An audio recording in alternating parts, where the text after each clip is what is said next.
What's up, guys? How's it going? First of all, can you guys hear me?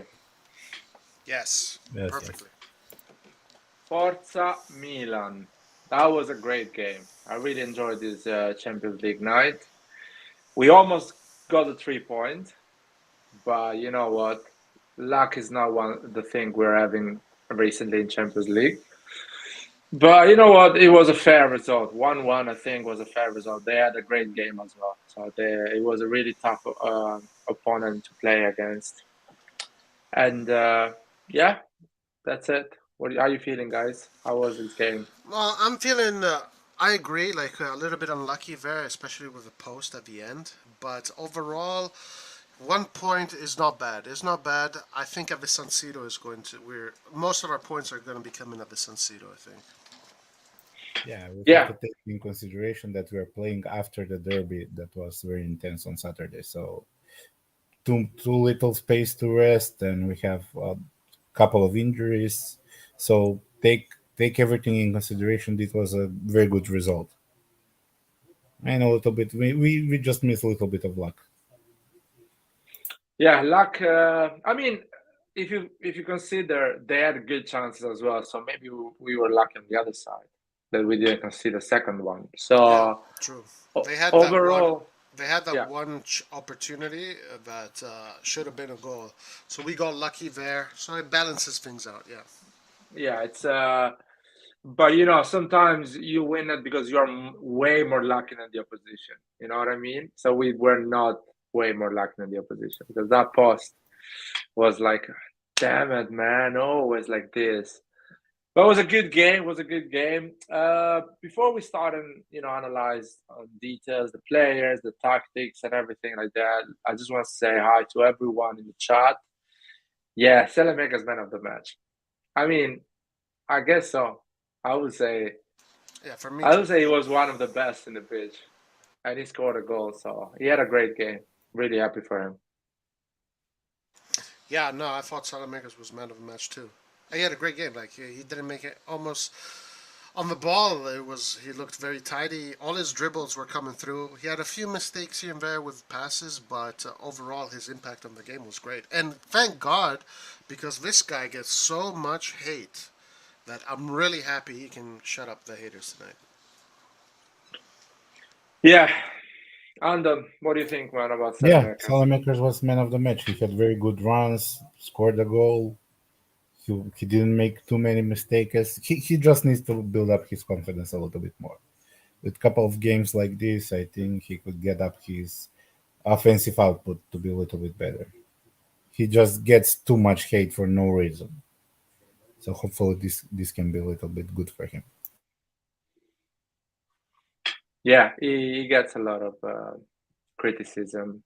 Sometimes even when he has a normal game, he's he's criticized because he's not Messi sometimes. So he doesn't have that what people want from him. You know what I mean? Sometimes that's the thing that pisses me off the most. The people criticize him because he's not Messi, he's not Mbappe, he's not Leao.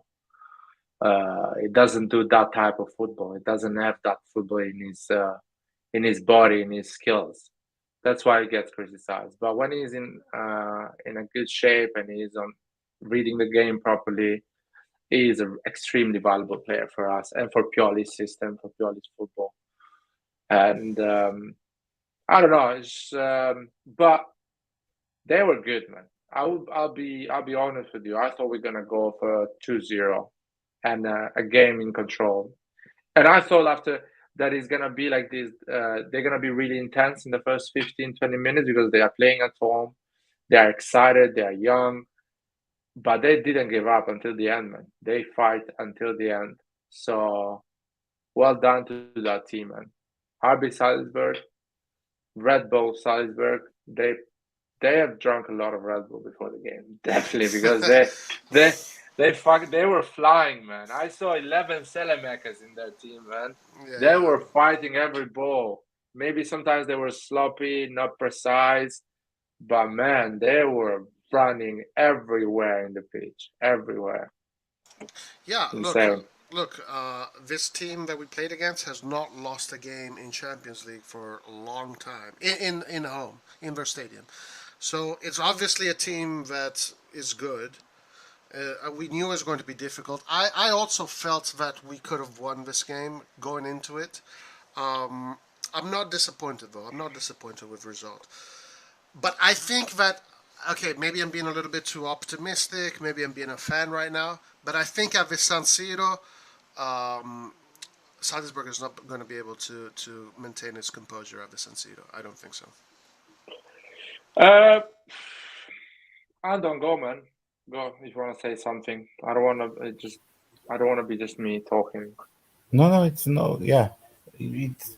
I don't know. It was a very good game. I think we have a little bit of problems with the left side because Theo and Leo need to get a little bit more rest. They're the only players I think they since start of the season because of the lack of the options that we have on that side that weren't given the rest, and we felt that today. Hopefully during this weekend they can rest a little bit so they can be ready for the with the Zagreb game. We need them fresh. You can see the difference. Saelemaekers was rested during the weekend, and you can see the energy that he brought today. So yeah, hopefully Rebic will recover, and yeah, and Dest can cover at the left back. He can play that position and get us to the desired point. I mean, I agree with you. The left side needs to rest a bit because probably they are the two players that play every game, almost 90 minutes or all games. So definitely need to rest. But I don't think their you know how you say it, their performance is influenced by the fact that they are no rest. I think they overdo it sometimes, especially um, Theo not because Theo does that anyway. He likes to run with that ball in the middle, and a lot of time he loses the ball. A lot of time it goes well. But Leo sometimes over is trying to do things that he shouldn't done. I remember the first half when he had the chance to pass it to CDK after a missed dribbling on the right side. I don't know if you guys remember, and he didn't pass it to CDK, and the game finished. The first half finished. That is not because you're tired. That is because you wanna overdo things. You wanna, you know, just sometimes it's fine not to be the star and just to do a how you guys call it a okay assist or whatever is that called. Yeah, hockey assist. No, it's true. Yeah, It is part of his repertoire, I guess, Theo Hernandez. Sometimes he goes for these runs, and like we see it, like, hey man, you got a player right next to you. He's open. Give him the ball, but Theo keeps on going, and then he loses the ball. That happens often with him. Um, yeah. Overall, I would say he had a good game. I think. What did you think? yeah, he had a good game. Second half, I think he lost the ball a bit too much. He was not focused. I think those mistakes in the second half were because he was tired. And Theo, when he's tired, he doesn't show that when he's physique because Theo tired still runs more than any other person. He shows with the lack of concentration. So he's missing those passes. He's out of position. He's making wrong decision making. So I understand he was tired. Leao, I didn't see him tired. I think he was still fresh and you know quite brilliant. Even at the end, he had that pace, and so I would say Leao he can still do another 90 minutes on Sunday, but depends because we're gonna have another 3 games in basically 10 days. So we need to choose which game he needs to rest, and maybe the next one. Yeah, I know that he can do another 90 minutes, but rest is a little bit needed. Not to overdo it, not to risk injuries.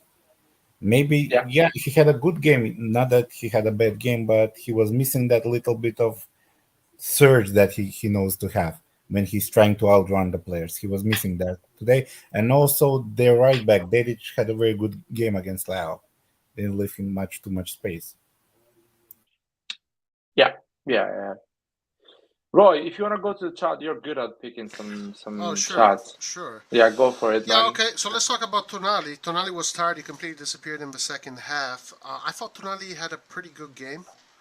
I thought Tonali had a pretty good game overall. Benacer was tired as well second Benacer half. was I tired. think it Yeah, was a good substitution for Pioli.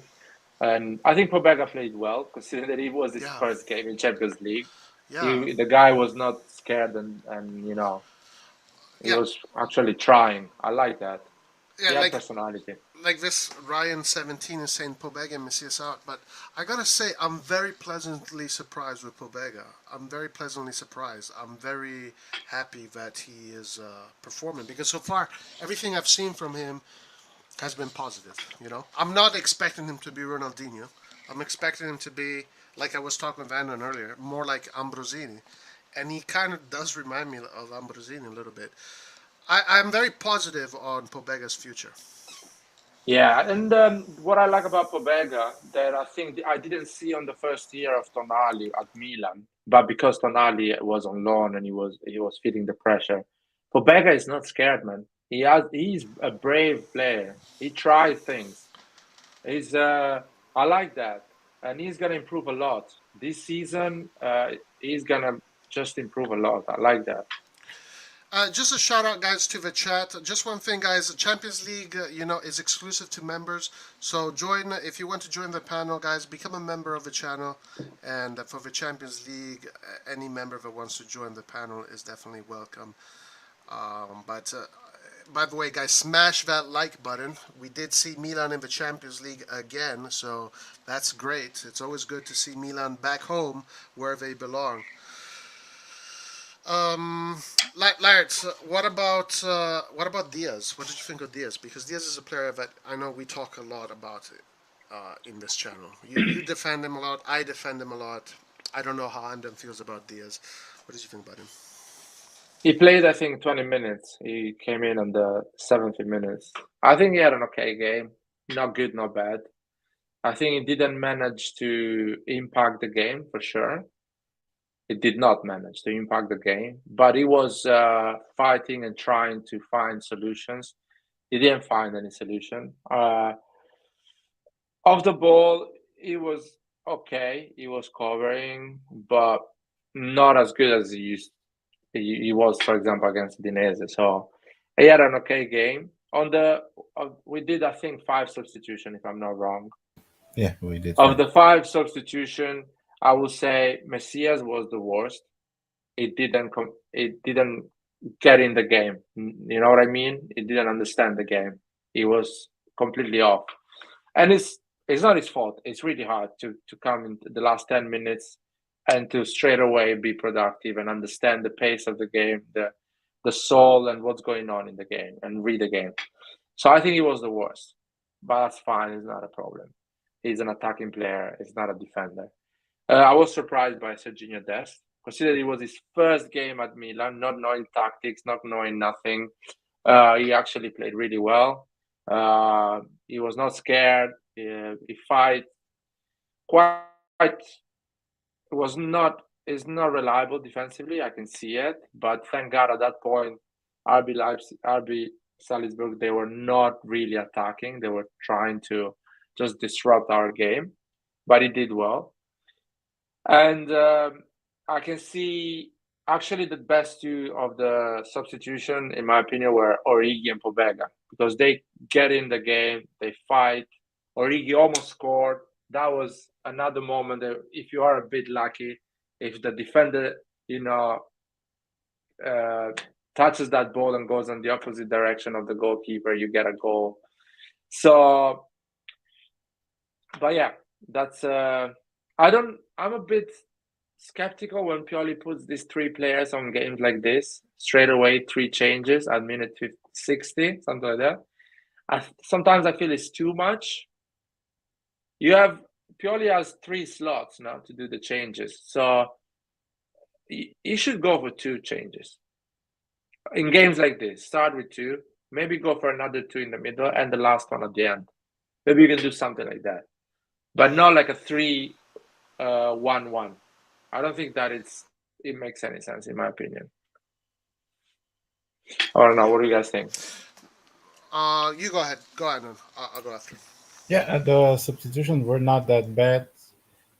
Dest was very okay for his third game. He showed some good moves. Pobega did really good. I think he's still adjusting to the double pivot position in the midfield. He needs just a little bit more playing time. And yeah, as Roy said, he reminds me a lot of Ambrosini.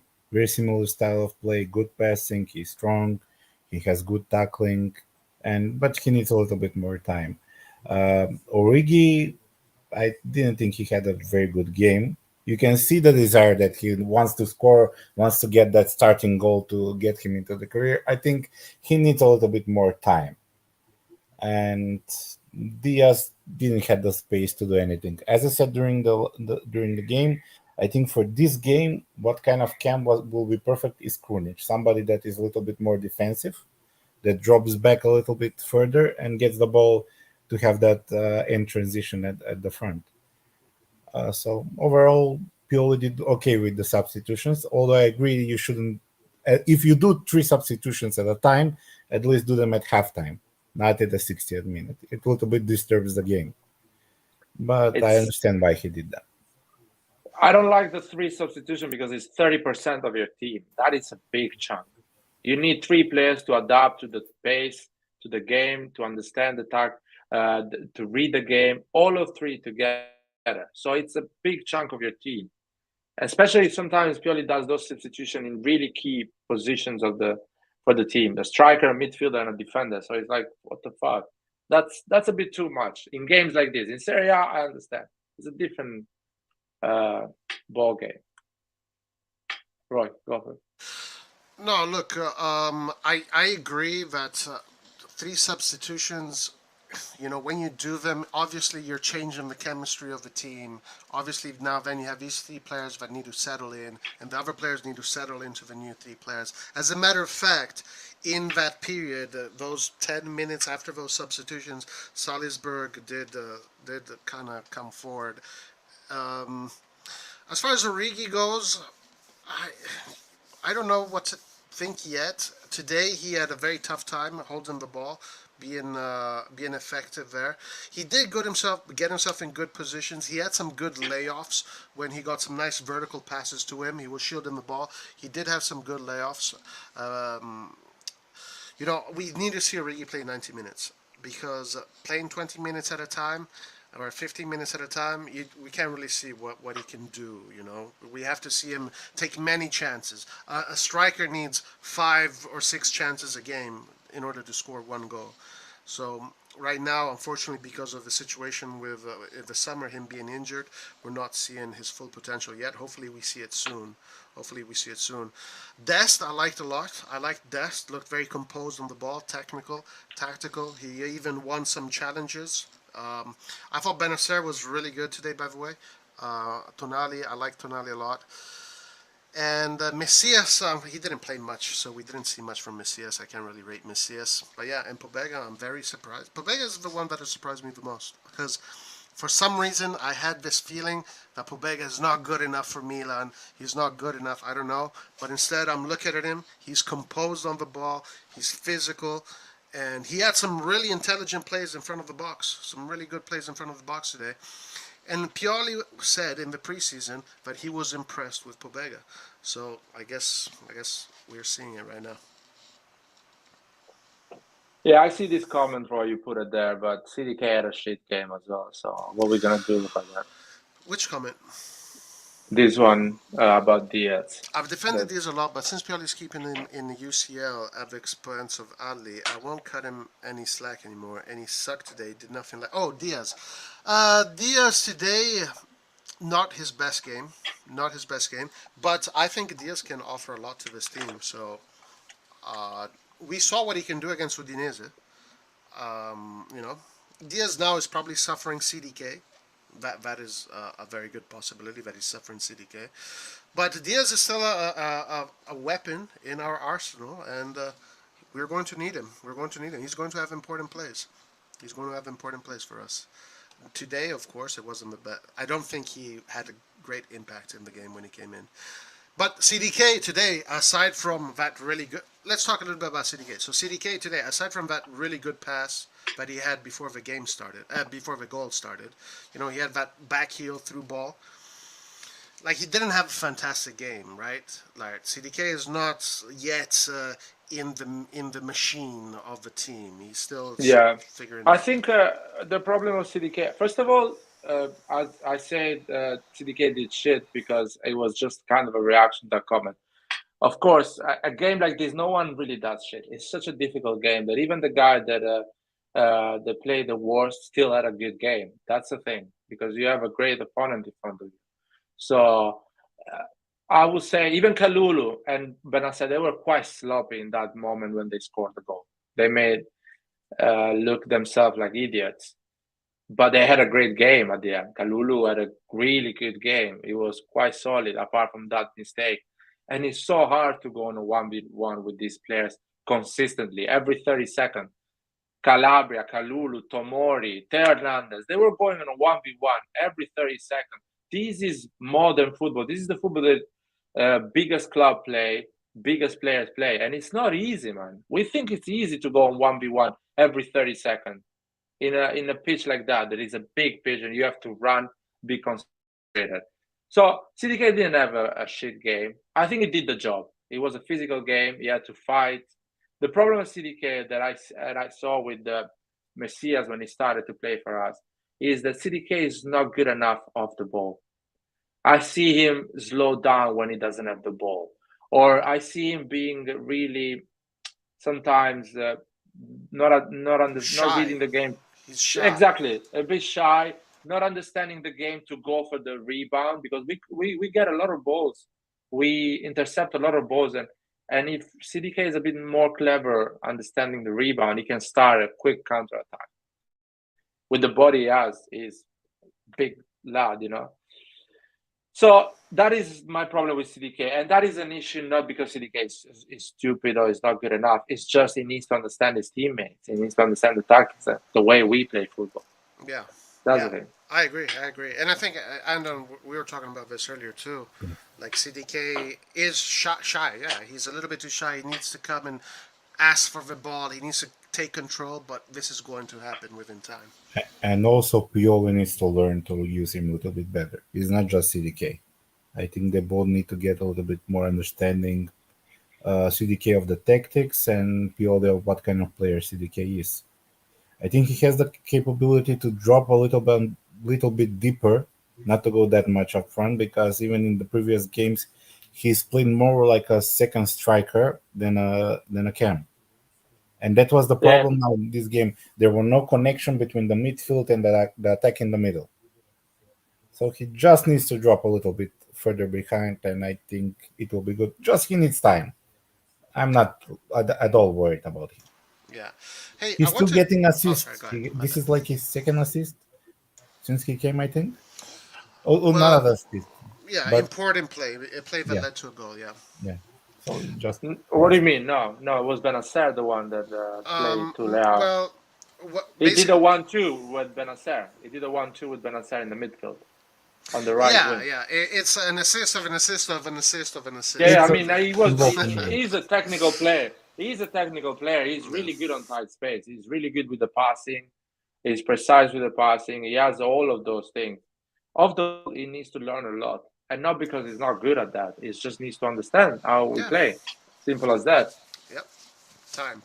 I want to tackle this comment. This is a great comment. I'll translate it.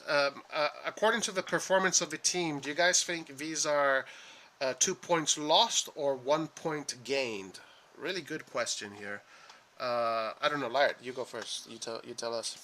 Um, so this is a team that has been in Champions League for 3 years in a row, if I'm not wrong, or maybe more. And they played. They always go through the group. So they're an experienced team. They know how to prepare these games, and they have the excitement. They know if they do well, they're gonna get sold to a bigger team or get a good contract and move to a bigger league. So they look forward for these games, and they can rest in their league because they are far ahead, more superior. So the game before they played 3 days before, they probably chilled. They did some changes, so they were rested for this game. So I underestimate that side of the game, and I think that's a 1 point gain because we are going more focused for the next game as well. We are not going to be like, oh, we got the 3 point, we are really good and stuff like that. No, we got a lesson today. Our team got a lesson that is really hard. The Champions League is really hard. Does not matter the name of your shirt. You play for AC Milan. No, man. You need to fight every centimeter in the pitch. So I think it's a good thing on the mental side. We stay focused. Yeah, I agree. It was for me also. Maybe before the game started, if I knew it was going to be 1-1, I would have told you 2 points lost.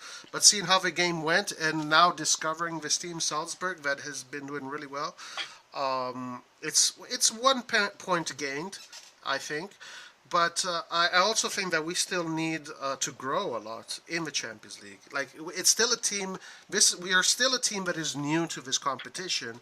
But in time, the more we play this competition, and like Larry was saying, today was a lesson for these players. The more we absorb these lessons and learn these lessons, Milan will start slowly churning up the results and winning these games. Again, in the San Siro, I think it's going to be very different. I hope I'm right. But I agree with you. It's 1 point gained. What about you, Ando?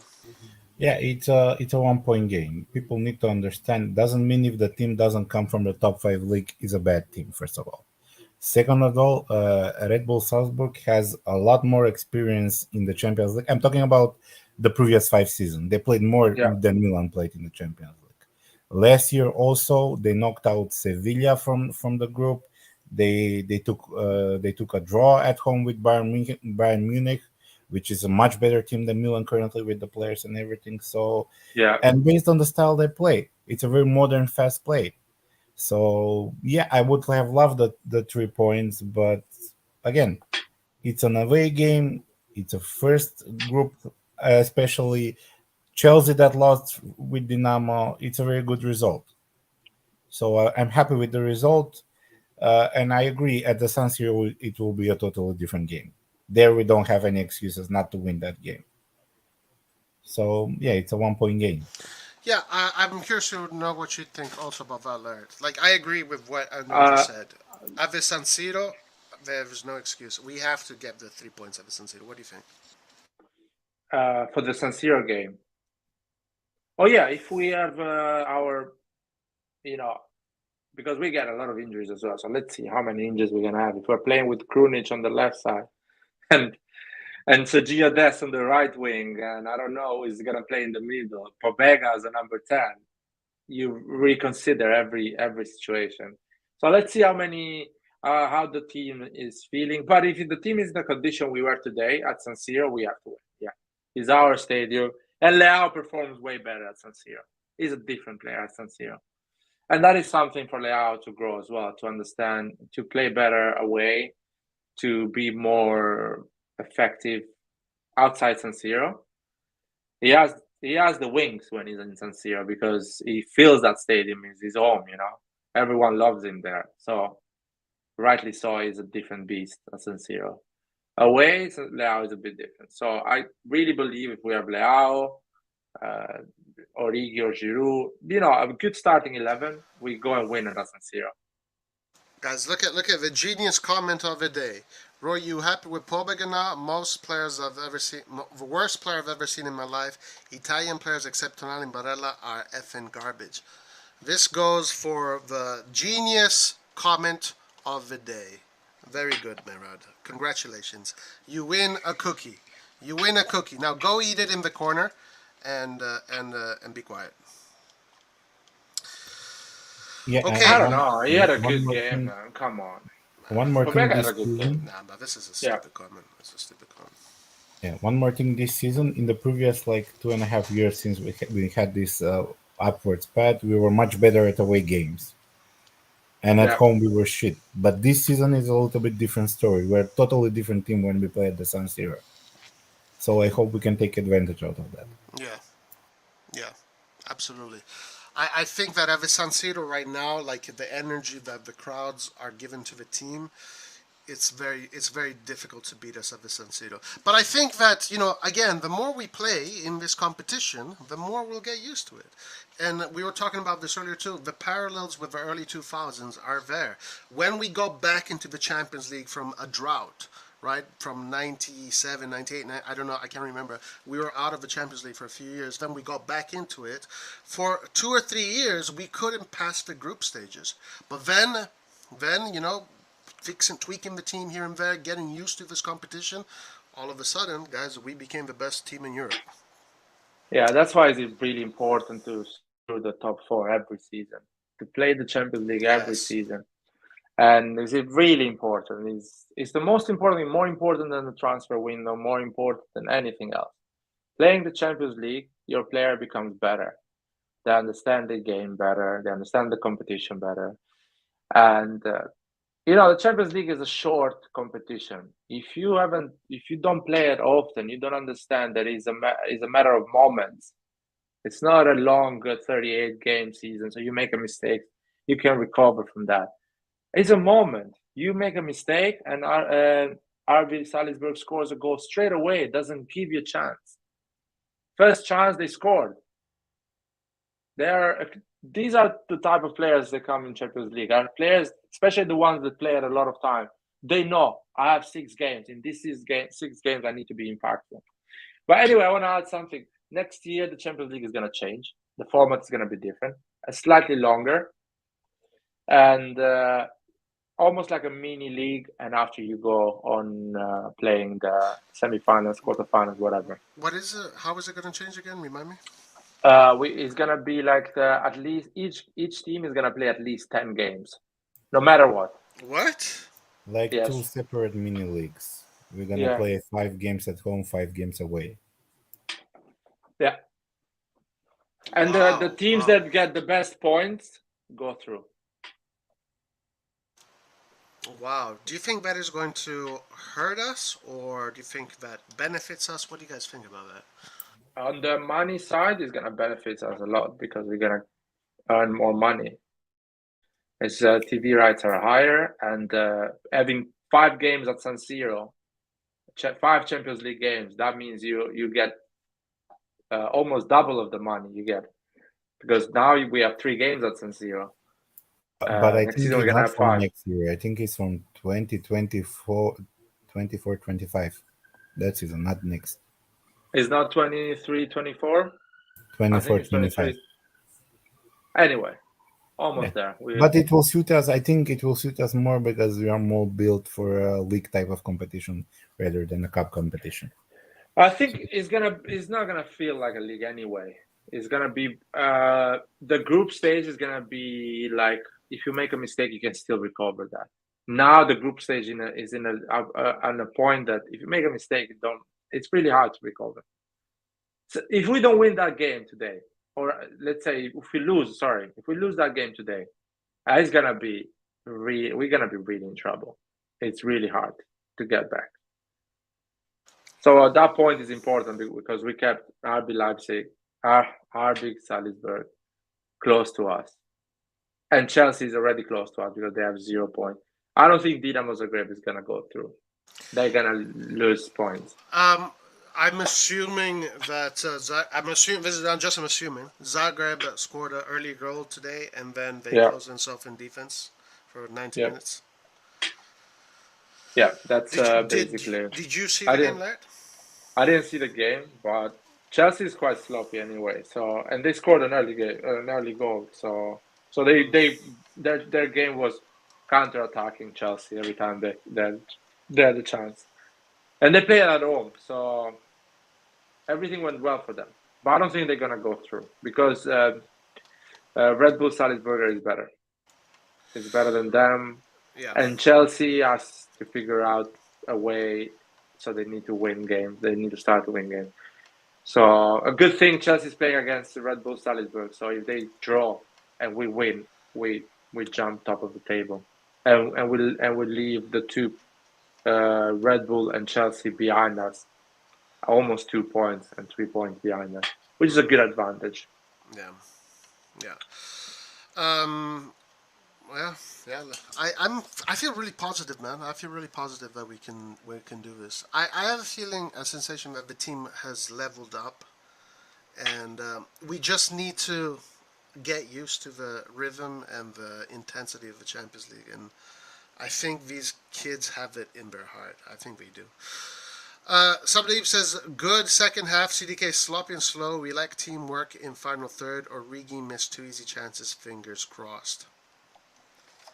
Origi missing 2 easy chances. I mean, the chance he missed was quite complicated because he had to turn to defend the ball, turn and shoot. So it's not an easy chance. But I think Origi, as you say, he needs to play 90 minutes. And one thing about Origi, in my opinion, is the team needs to understand how to play with Origi. We play with Origi like he's Giroud. He's not Giroud. Origi doesn't cover the ball as well as Giroud or Ibra. Origi is a player. He's not there to cover the ball, to hold the ball. He needs a 1-2. He needs pace. He needs to go instinct. So when you give the ball to Origi, you need a guy that is close to him for a 1-2. Or you need to go deep, give him the ball deep so he can run to the space. So we need to learn how to play with Origi as well. We are playing like he's Giroud.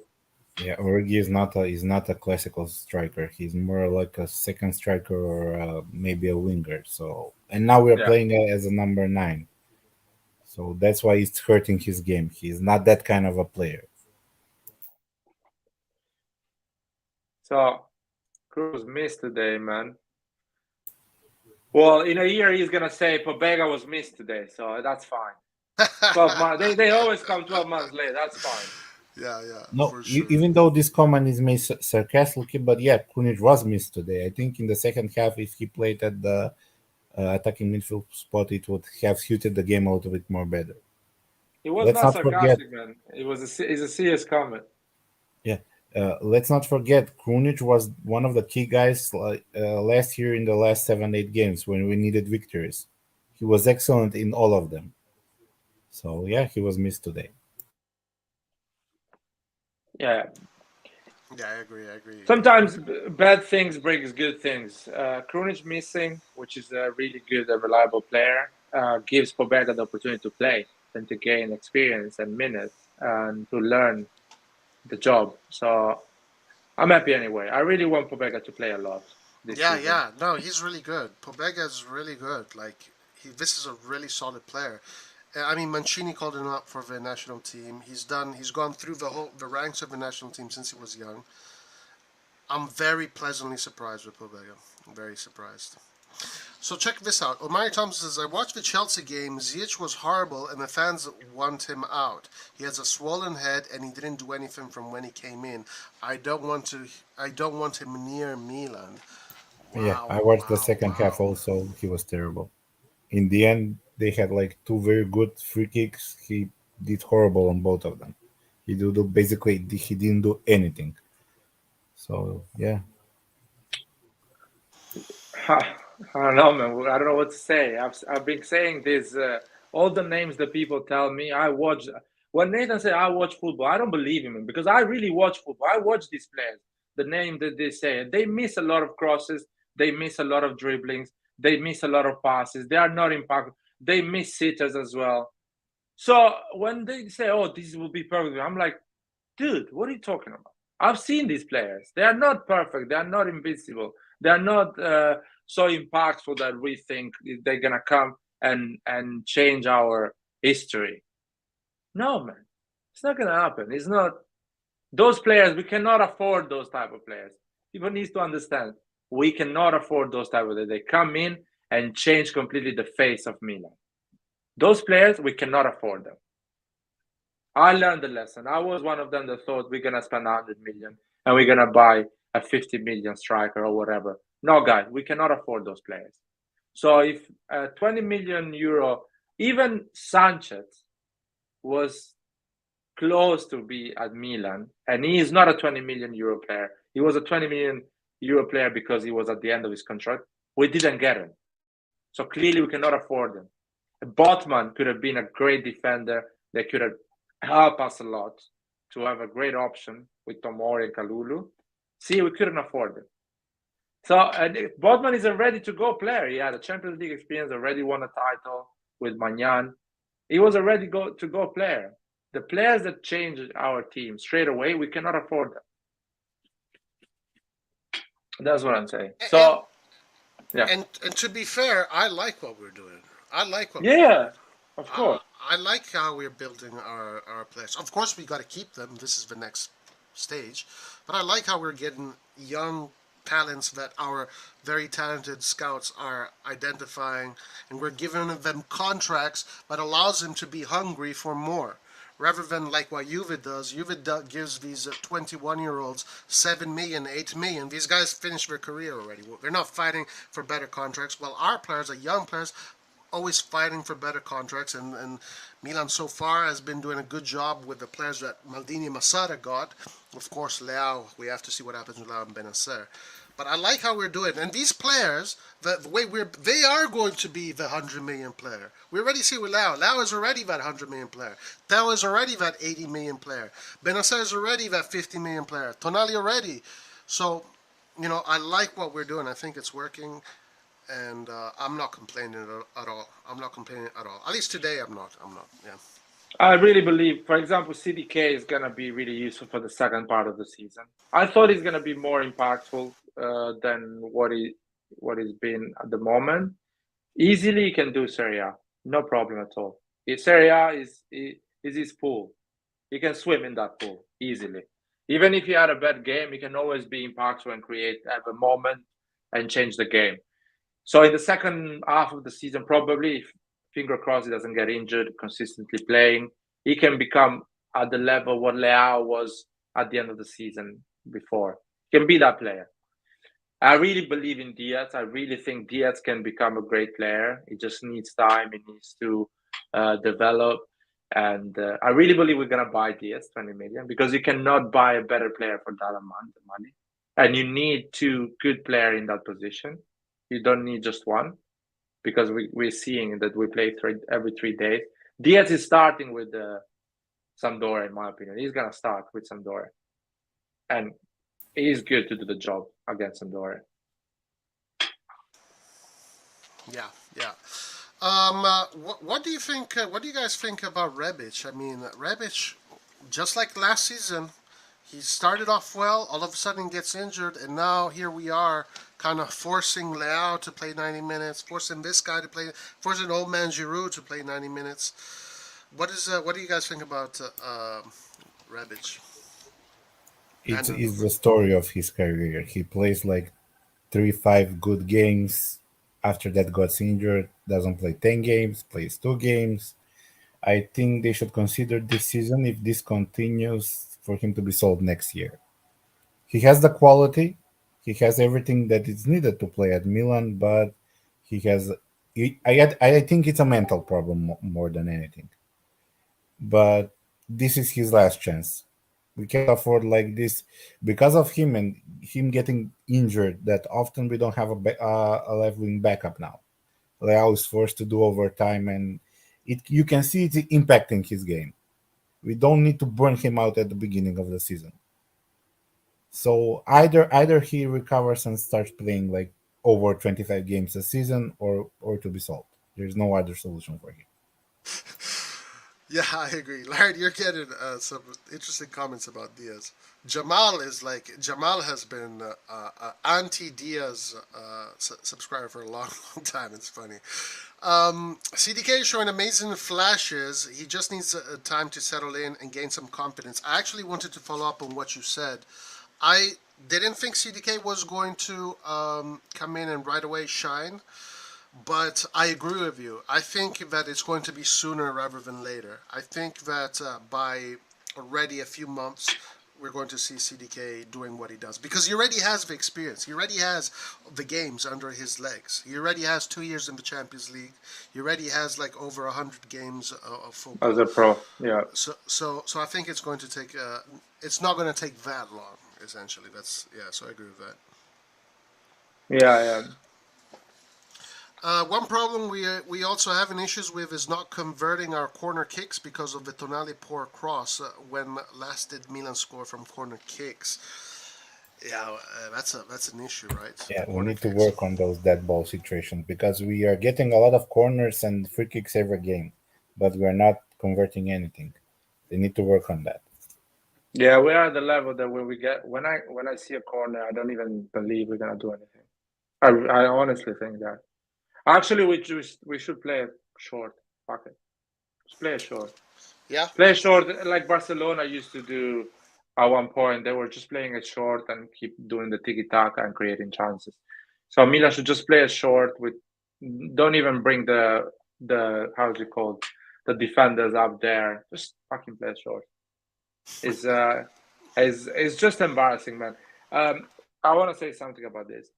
If I go there and I kick all the AC Milan corners by accident, by accident, not because I'm good, by accident, I'll kick one properly and we score a goal on the for the numbers. You know, I think we do like an average of 5 corners a game, 4 corners a game, 5 corners a game. Fucking 38 games, 5 corners. You do the math, man. That is almost what is it? 100 is 300 corners. If I kick 300 corners, man, we do a goal. We score a goal by accident. I hit the defender and he does an own goal. So there is an issue here. They need to solve that. And if they cannot solve it, just play it short. Fuck it. Just play it short. Bring Leao there to go for a 1v1 on that position, and that's it. yeah. I mean, honestly, that is a solution. Just play it short. When was the last time we scored on a corner kick? Was it Rebic against Juve? Juventus. Is it that far away? And Is the it corner really was, that far? in my opinion, the corner was bad. Locatelli had a nice lead because he was in the first post, was low. Rebic cut in front of Locatelli and he scores a goal. Locatelli has a nice lead. That's the goal. It's not because it was a nice corner, going straight to the head. Even the own goal, the Vrij scored in the derby, the first derby. That was a good cross, but that was an own goal. So, and it was not a corner Yeah. anyway. The Chow, the German player that we got, he has a pretty decent record on scoring on set pieces so far. So maybe he can bring him that, but before we see him part of the team, it'll take a while. By the way, Saelemaekers got a player of the match from Champions League, and on SofaScore, he got a 7.9 player of the match also. I think he is the player that got the highest ratings out of every player on the field, I think. I'll check that. Let me see. I think Leao got the same probably.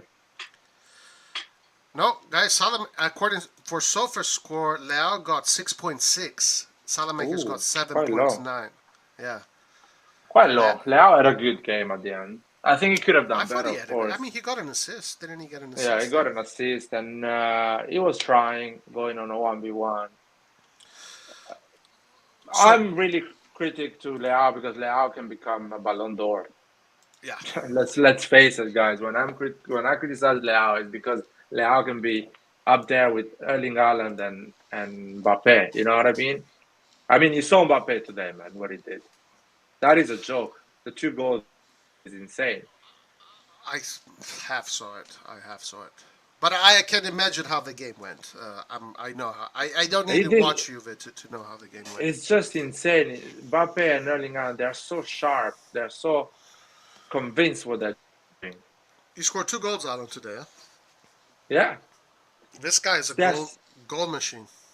This guy is a beast, goal machine. And because they're so connected with with what they have to do, they just are efficient. They're efficient. They just pass the ball. They run through the spaces. They do 1-2-1s. They're efficient. They're goal machines. Yeah. Let's tackle this question here from David Chavaglioli. He says, do you think Dest could take over the right wing spot that we have been having so many issues with? He looks good going forward. What do you guys think? No. He's a good player. At least what I saw today. I don't think he can do the job Saelemaekers does and Messias does. I don't think he can do that. He's not good at no. He's not good at cutting. He doesn't have the vision. He's not a midfielder because Saelemaekers and Messias sometimes go in the middle, so they become a midfielder. He's a right back, man. He's a perfect replacement for Calabria.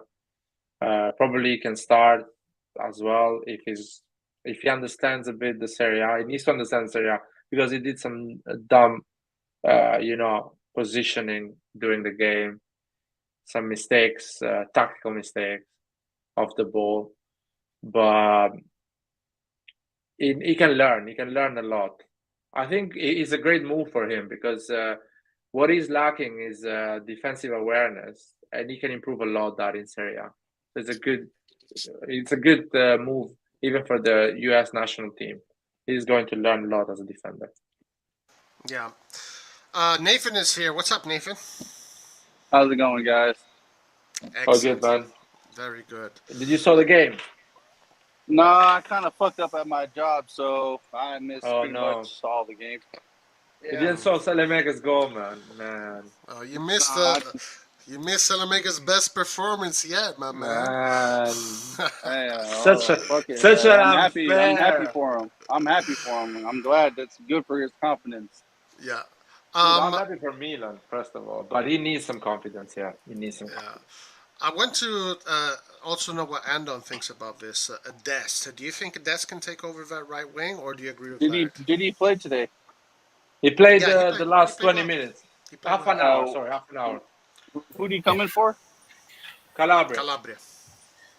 No, I think Dest is a right back. It's a pure right back. I think he could play some matches at the right wing, but not to take it over entirely. He did a very good job at the right back position, so there's no need to do any experiments to play in a position he never played. I'm sorry, real quick. I lost. I couldn't hear anything. What'd you say? What position did he, or who did he sub in for? Calabria. I can't hear shit. What the fuck's happening to my mic? I'll text you.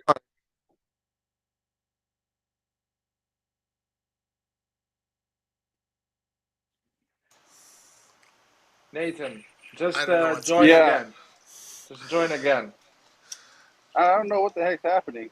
Every time you answer, Saelemaekers scores a goal. That's why everything is not working in your setup. Who did Dest? Now, who did Dest came in?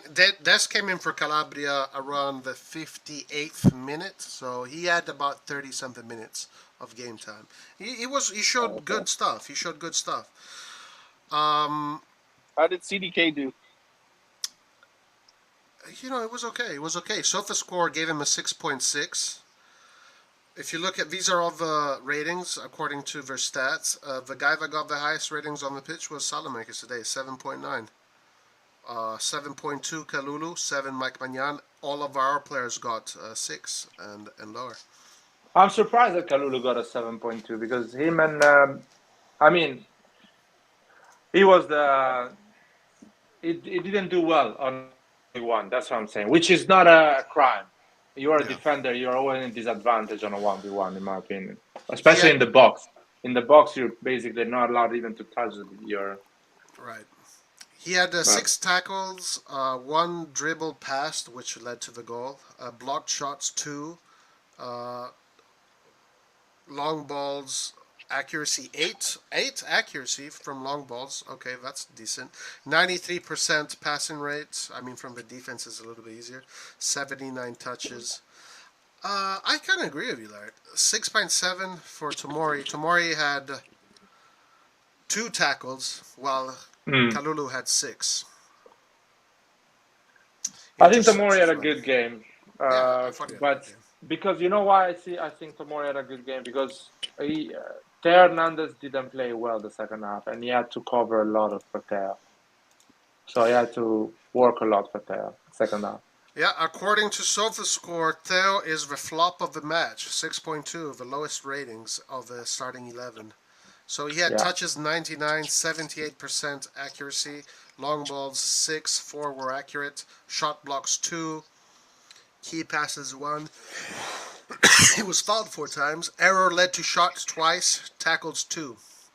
So not a great performance for him. Dribble attempts 6, only 1 success. So only 1 success. I think Calabria had a good game. Pioli substituting because he got a yellow card, so Pioli doesn't want to risk things like that. Yeah, Pioli had one block. Calabria had one block shot, one interception, one tackle, one dribble passed, 81% accuracy, 52 touches, long balls 2 accurate out of 4, and 2 shots off target. He got a 6.7 according to SofaScore. So yep. What about Magnan? I mean, Magnan had some normal saves today, I would say. He got a solid. He's a solid goalkeeper. Look, I don't want to discredit Salzburg, but I kind of feel their goal was deserved. Yeah, It was also a little bit lucky, yeah? Like, there was a domino effects of mistakes. Well, Kalulu slipping, Magnan under the legs. You know what is the Salzburg goal? Is when me and you we talk about how good you are off the ball. They were amazing off the ball because they read the situation. They read that Benacer is not gonna stop that ball properly. So it was a high press off the ball situation. So that was the reason they are good. They're good at the high press and off the ball. So it looks luck, but that's how we score goals as well. With the high press and being good off the ball, we bring the opposition to lose the ball and to make mistakes. So that's their football. That's what they do. Yeah, yeah. Vasil is trying to connect, but it says device not connected. Sorry, Vasil is in. What's up, Vasil? How you doing? How's it going, man? I'm good. What's going on, guys? You're a bit far away. What do you mean far away? I cannot hear you. It looks like the mic is really far away from you. I'm in headphones. Probably that's why. Now I can hear you properly, man. Okay. It looks like your headphones were under the water. It's a wireless headphone, so I don't know. Sometimes it is what it is. That's good. Did you enjoy the game? Did you saw it? No, I was working, bro. Oh no. It was a good game. Sorry, I turned off the camera because I have to do something. Be back in a second. Sounds good, man. All right, let's look at this comment right here. Subdahip, interesting comment. Origi, Dest, Chiar, Pobega, Ali need to play from start against Sampdoria, not Bologna. Sampdoria is the next game. Leao, CDK, Giroud, Tomori, Theo. Tonali need to rest, recover the legs. We need 3 points against Zagreb next week. Do you guys think that we should do a pretty extensive turnover for the game against Sampdoria? No. Let me see the list. I understand Kier can play. Kier can play another game. I'm pretty sure Pobega probably is gonna play. Origi is gonna play. I don't think Adli and Dest. I mean, I've seen Adli play on the left wing. Maybe he can substitute Leao. I know he doesn't have the pace, but he can play that position a different way. Leao does. So yeah, probably yes, but I don't agree. Dest should start. I think Dest is not ready to start from the beginning. And Calabria played 60 minutes, so he's not tired. And Calabria rested against the other team. What was the other team when Florenzi got injured? Sassuolo. So Calabria is not tired. He can play against Sampdoria. And maybe play 60 minutes against Sampdoria and start again in Champions League. Yeah, I agree. I think some kind of turnover needs to be done also because to give minutes to the other players. But we have to be able to be a team in which we can rely on more than just our starting 11. So hopefully he does do not a too drastic turnover, but a little bit of turnover, and we have a good result. So now the coach has confidence in the players. Like, for example, I would be fine starting Pobega if he wants to do that. I would be fine with that. Yeah. I guess we need to see Origi from the minute one. I really want to see Origi from minute one. I think Origi, Adli, Diaz, Messias can be a good front four. Yeah. With Adli on the left, that he likes to come in and do the final pass.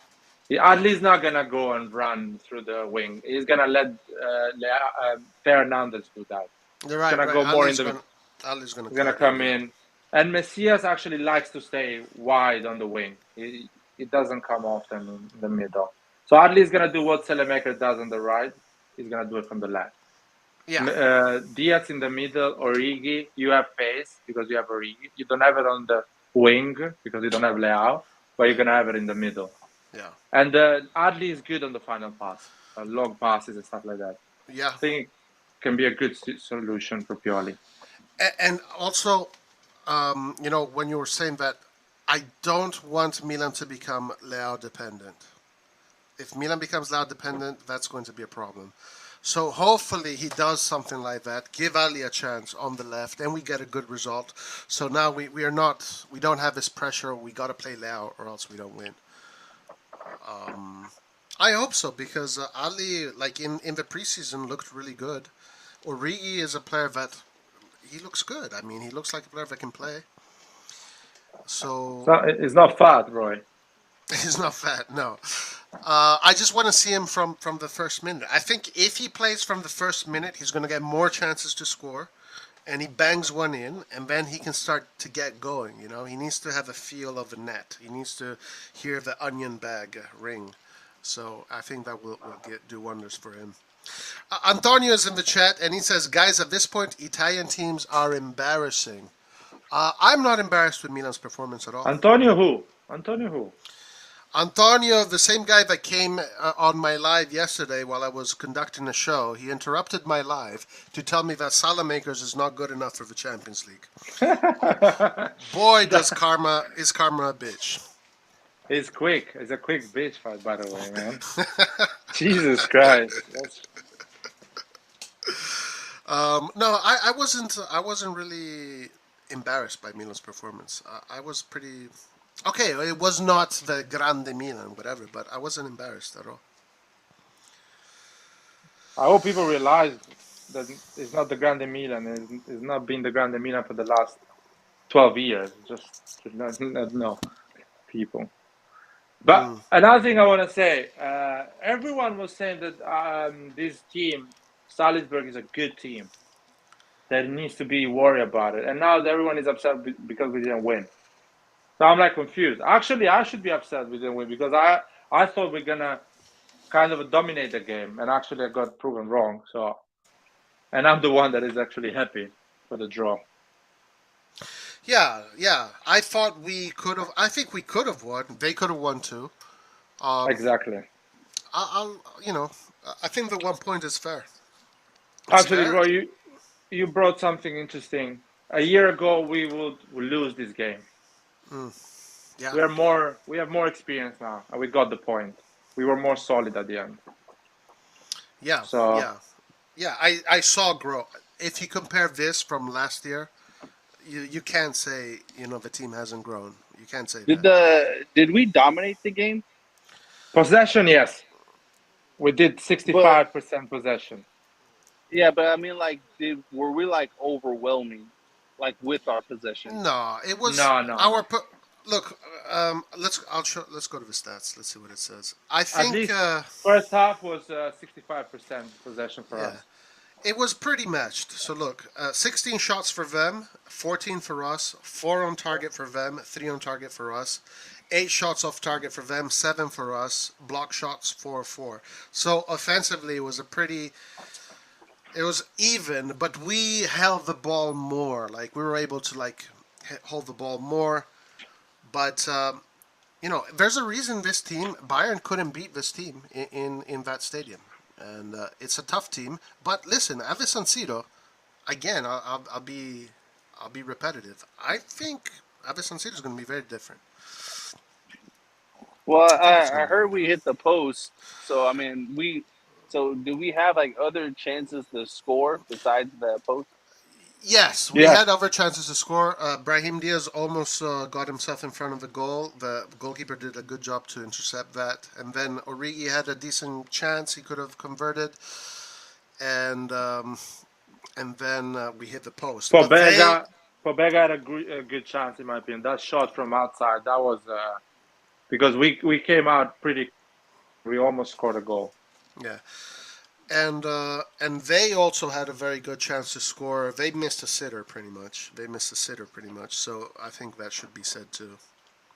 Nathan Pobega played really well. He came in. He had some balls. That's good. I'm glad. So like our subs came in and they did stuff. Yeah, Messias was the worst. That's unfortunate. I mean, he didn't have much time though. Like he really had only. I think they subbed him in at the 80th 10 minutes minute. at the end. Yeah, 10 minutes. 10 minutes. Anyway, let's see what the chat is saying. What did you guys think of Calabria getting mad after him being subbed off? Did you see that, Laird? Did you have opinions of that? I saw that, yeah. And I'm happy that he got mad because that means he cares about it. And I think he was playing well. The only thing, he had a yellow card. So we know Pioli. Pioli never going to risk, to keep a guy with a yellow card. I think even Benacer had a yellow card and he substituted. Calabria had a yellow card. The only two players that Pioli risks more than usual with a yellow card are Theo and Tomori. That's the only two players Pioli kind of trusts them a bit. Sometimes wrongly because I remember Theo got a red against Roma. Sometimes rightly so. So Calabria is one of them that Pioli is never gonna trust with a yellow card. Yeah, and I think that he got out of the game. He's a captain, so he's obviously very involved in the game. So those few minutes after he got subbed off, he was still in game mode, still adrenaline pumping through his veins, through his body. I don't think it's an issue really that he was. No, it's not drama. It's not drama. What people think, that's normal in a competitive sport. Between players like Calabria, they want to give everything. So it's not. How was Leao? I thought he was good. I liked Leao's performance in there. He got an assist. I thought he was alright. Yeah, he had a good game overall. It's not the Leao type of game. You know what I mean? It's not bad Leao or a good Leao. It was a good game. Okay. And what about Giroud? Tired. He was tired. I felt like he was tired.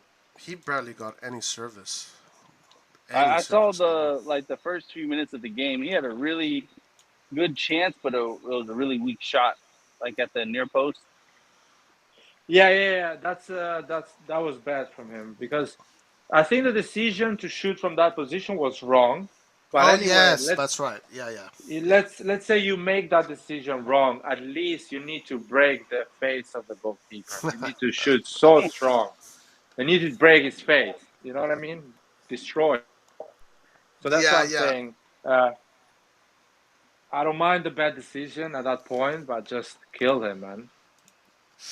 Yeah, so he had one shot on target, which I believe it was that one. He had only 18 touches. So he was out of this game completely. 18 touches.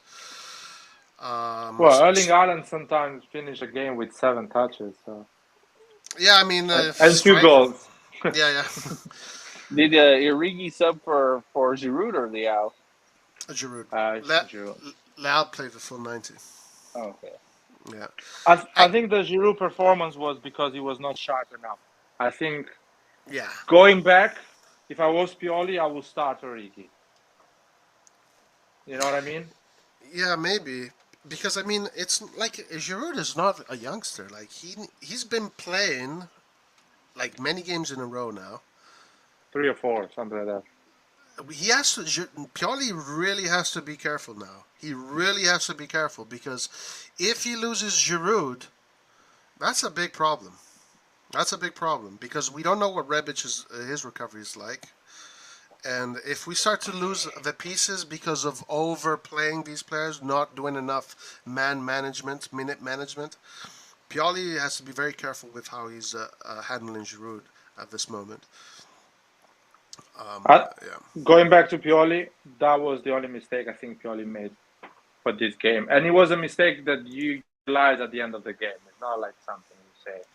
A hindsight kind of thing. Yeah, exactly. So the fact that he should have started Origi instead of Giroud, I think that was the only mistake Pioli made. Overall, actually, I like the Saelemaekers choice. I think that was spot on. And I said that the last live I did. I would like to start Saelemaekers. Because Saelemaekers runs a lot, man. He was the only player, one of few of our players that was running at the level of the Salzburg players. You know what I mean? He was never tired. Even Tomori at one point was struggling. Yeah. Sometimes. Oh, I have a question about Tomori because someone brought this up earlier. Do you get the feeling that Tomori kind of lives the Champions League's games a little bit too much, like a little bit too much stress on himself? Are you getting that sensation? Yeah, I think he's overcharged. Yeah. He's mentally too much, too ready. You know what I mean? Yeah, I get what you're saying.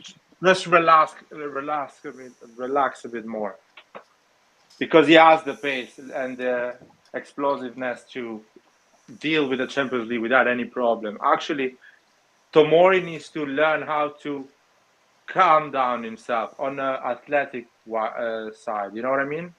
Sometimes it's too, how do you say it, you guys, in English? Bumpy? No. Yeah, no, I understand. Overdoes it or... Yeah, too excited. Yeah. Overzealous, yeah. Exactly. Yeah. To be honest, this looked like UCL games during Ancelotti times, like an experienced coach managed to get a point and some good XP. Be sure next time will be way better. So Kangu says, if you don't get 3 wins against Zagreb and Salzburg, then you have to take points off Chelsea. Could be a Pochettino Chelsea as well. I mean, we could beat Chelsea. Yeah. Chelsea right now is like really bad right now. So, but I mean, you know what? Should honestly top this group. To be honest, we should honestly top this group. Nathan, I want to stop you there. I agree with you, but the problem I have with Chelsea that Tuchel is gonna get fired soon, and another manager is gonna come in maybe a week or 2 weeks before our game, and there is that effect of the new manager. That the team groups up, everyone plays well because they want to get that starter position and they want to do well in front of the new manager. So let's be careful with that, because Tuchel is going to get fired, in my opinion. They are already thinking who is going to come instead of Tuchel. I mean, the money. I mean, the amount of money these guys spent. What place are they in the Premier League? Doesn't matter. Three losses in a row against teams that the value of these teams is the amount of what Chelsea has spent this summer. So it doesn't matter. 3 losses. The Heartbreak Kid Lucas says, we drew to Salzburg, team that we were meant to beat, and people said good point away. Yeah. Who is Lucas? Some troll. Some troll that comes over. Yeah, but what Roy already said it before. Last year or whatever year, even Bayern Munich had problems with this Salzburg. Team, yeah. So let's stop pretending that teams are not all these teams outside of the big 5 or 6 are bad teams. Like, these teams are actually good teams. Yeah. And we will eventually be able to beat these guys. We will eventually be. Look, Antonio says let's stop settling. Nobody stop settling. We are in the arc of a projection. Our projection is going up. Like, today's result doesn't mean that this is the end of Milan. Milan has stopped growing. This is it. Now we've hit a dead end. No, this is part of our upwards projection. We have to go through these games. This is how we learn. This is where you learn. That's Not so only true. that, not only that, but if you, for those who really pay attention to this type of thing and type of superstition, usually when a team comes off of a derby or like a big game against a rival team, they almost always play down a level in the next game. They usually either tie or lose that match. And this is usually after like a big derby or a big rivalry. When they play against a weaker team, they always play a bad game to that compared to the standard of the game before. So for those who, actually look into that superstition, this is kind of coming. And it's hard, man. In 7 days to play against Sassuolo, Inter, and Salzburg. Right. That's We tough, played. man. It's not That's like we not played easy. against. It's not like we played against, Lazio or something. We played against Inter Milan. Like that game took a shit ton of energy out of people. A lot of And, energy. A lot of and energy. imagine the type of high you have going when playing a bigger team like Inter to a not so big team like Salzburg. It's not you don't get up for that type of thing. Looking at the table, we've been playing incredible teams from the beginning because Udinese clearly is a great team. It is a different team this season. Is way the coach of Udinese. Everyone was talking really well at Sky Sport Italia before the season started, and they're right because this guy is good, man. He knows what he's doing. So Udinese is a tough game. Atalanta is a tough game because Atalanta is top of the table. He's a great team. Is back on track. Inter is a derby and they are a good team to beat. Sassuolo is always going to be a pain in the ass away. And the first Champions League game, it's really tough, man. We had a really tough start, and it's not over yet. Opposition. It's not over and yet. It's not over yet because we have Sampdoria. But then after that we have Napoli, Zagreb, and then we have some okay games. But then we're going to have, check this out, Chelsea, Milan, Milan, Juventus, Milan, Chelsea. It's not easy, man. Other teams are going to lose points as well, so I'm not worried. Everything is in proportion. No team is going to kill this period and win all of them. So the teams right now have to fine. hope. The teams right now really have to hope Milan can drop off, because if we could stay like in the picture, in the same realm of points as everybody else, and then get to the easier games, they're gonna fall off much further than we are. I think Inter and Juventus are gonna start to fall off because I'll make an example to you. If Inter loses against Bayern Munich tomorrow, they're gonna feel more pressure for the second game of the Champions League. So they're not gonna think a lot about the Serie A, and they're gonna, in my opinion, drop points or not be incredible in Serie A because they're thinking about the Champions League, try to win the next Champions League game. So, and Juventus in the same position, they lost against PSG, so the next game is important for them. It's everything for them. So maybe they're not going to pay a lot of attention in the Serie A game. Maybe get an ugly win or a draw. So I think they're going to start to lose points from the next stage. For us, it's a bit different because we have 1 point. We have an easy opposition. Hopefully, Dinamo Zagreb is easier than Salzburg. And Sampdoria is a good team, but it's not as good as Udinese, Atalanta, and Inter. So if we go there with the right mentality, even with 5 or 4 changes, we can win that game. Yeah, Sampdoria has only 2 points right now. They've been struggling a lot. I'm interested to know what you guys think about this. Obviously, like today, I'm not worried. I'm fine. I'm positive. But let's make this. Let's ask this question. You gotta watch out for Arsic against Zagreb. Sorry, Nathan. Just 1 second. You got to watch out for Orsic against Zagreb. He has around 25, 30 goals in 60 European games. What if we can't beat Zagreb? What if we lose against Zagreb? Then what? Well, then are we supposed to? Then is there a problem with the team if that happens? I don't think that's going to happen. I have a lot of confidence in this team this year around, but anything can happen in football, right? If Chelsea can lose against Zagreb, any team can lose against Zagreb. Let's see. I think we're gonna win. San Siro, man. San Siro is ready for that first win in Champions League after a lot of years. Because we had the first win in Champions. The only win we had it was away at Vanda Metropolitano. So we hadn't got any win at San Siro in Champions League yet. So San Siro is ready for that win. We're gonna get that win. No chance. I'm not worried about Zagreb. I know they're tough. I knew this game was tough, but I'm not gonna lie. I thought we were gonna win. But I think San Siro is going to give us the energy that we saw when we played Atletico Madrid the first 30 minutes of the game. When in San Siro, when we dominated Atletico, that was the San Siro, that was the magic that was happening right there. I think we're going to see a lot of that. We're gonna, believe me, it's gonna be a proper performance. Actually, I'm more worried about how's it called, Sampdoria, because everyone is gonna think about that Champions League game, even when we're playing against Sampdoria. So my worry about Sampdoria is on the mental side. If we focus and we think one game at a time, Sampdoria is going to be easy. We win that game.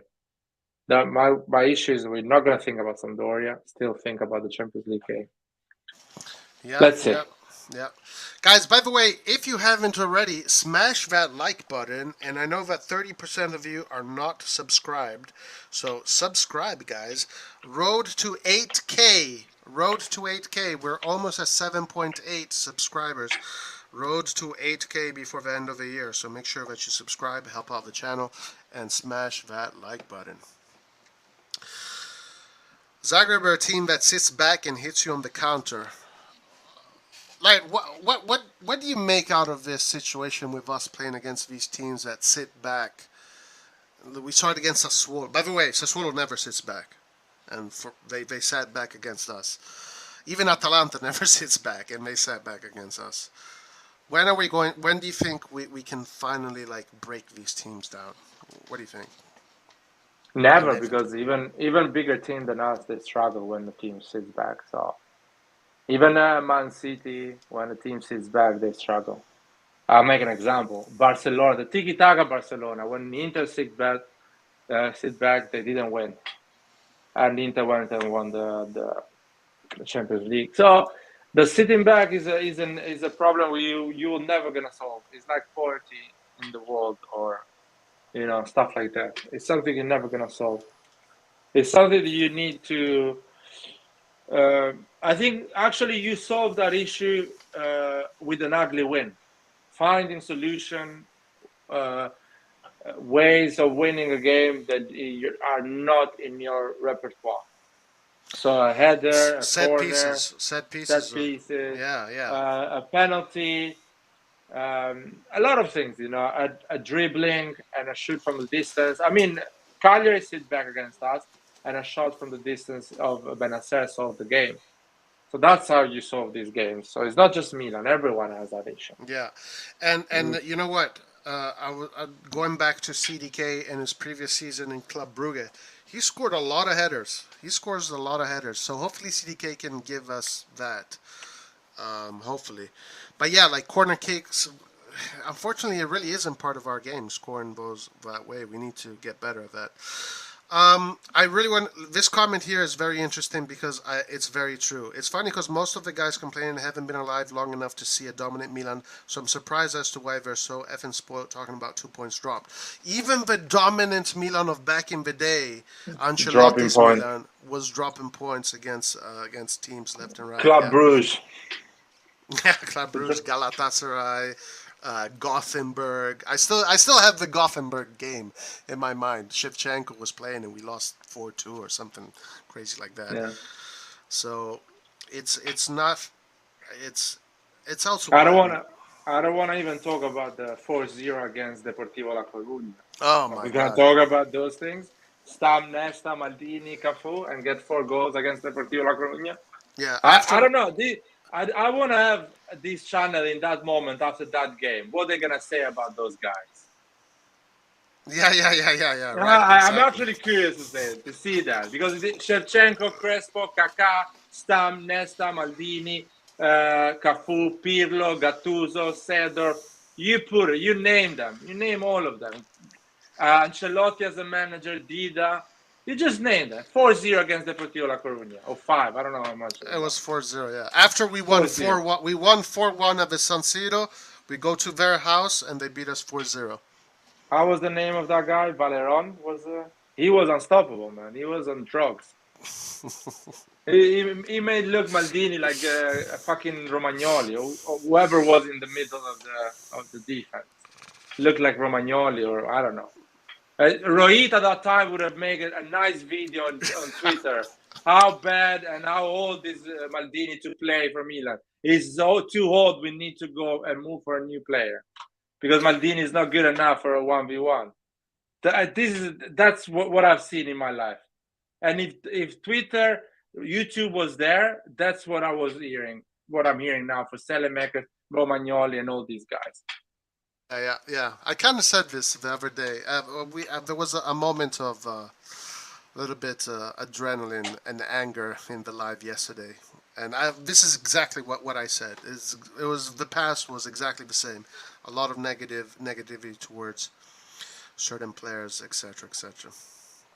When we draw 3-3 against Liverpool, we conceded 3 goals in 6 minutes, and there was mistakes in those 3 goals. Clearly, there was mistakes in these 3 goals. Whatever you can say, Dida, he didn't throw himself on the header. I think was the first goal was a header. Dida underestimated that and just did like this, and that was a goal. A penalty was a stupid penalty. We could have done better. Dida saves the penalty, and Nesta goes too late on the rebound. I think it was Nesta. It was too late. I can mention you a lot of things. And are we going to talk about the sitter Shevchenko missed? If that was Saelemaekers, man. So. And yeah, it is true. Like this is true. Italy and Milan have always done this in group stages. Don't panic. Slow and steady. Yeah, it's too early to panic. Actually, I feel pretty positive. Shevchenko penalty was a disgrace. Oh, his last penalty, right? His last penalty. I mean, everyone can miss a penalty.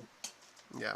I was, you know what, Roy? When I think these youngsters, they get really hungry and, passionate about these players. They are not good enough or not technical enough. I was like this as well at the age of 15, 16, 20. I was like this. And you learn with life. You see different stages of this club. You see different groups of players that grow up together, that die, and other players comes in. You see the banter. You see a lot of things.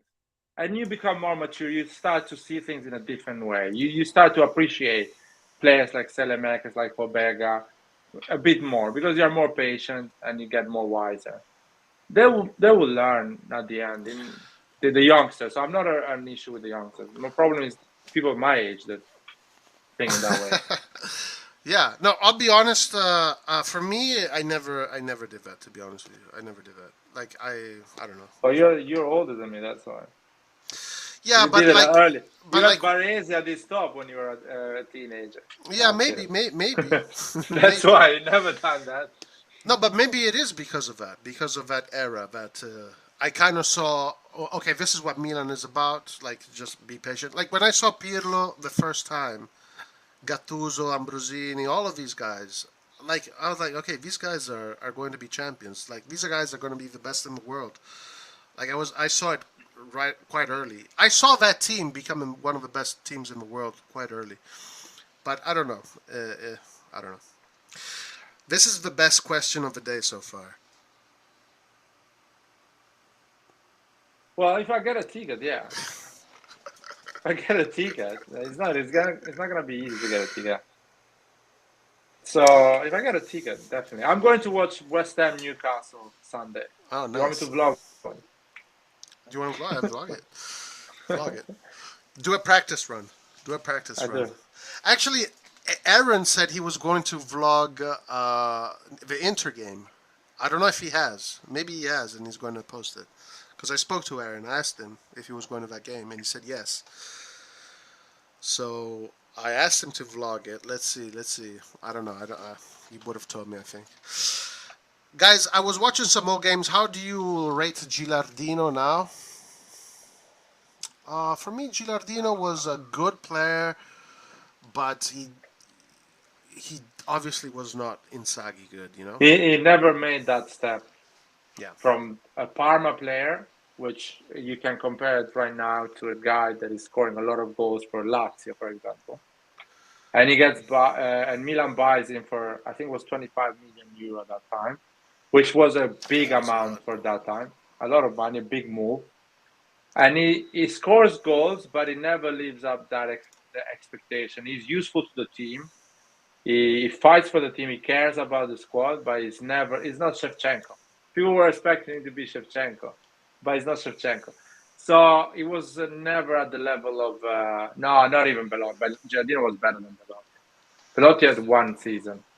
Gilardino won a World Cup as well. So yeah, Gilardino World Cup, and I mean he had a part in the Champions League, the 2000 Champions League too. Like he played minutes. I played a lot of minutes in that. Yeah, he scored against Man United, the third goal as well. Yeah, I think he scored a 2 or 3 goals in that competition. I can't remember. He scored in the group stage at least 2 or 3 goals.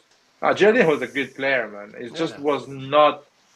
He wasn't Shevchenko. Yeah, he wasn't Shevchenko. That was all his problem. If he was the bench player of Shevchenko, people loved him. Like we loved Tommaso. Tommaso was the bench player for Shevchenko and Inzaghi.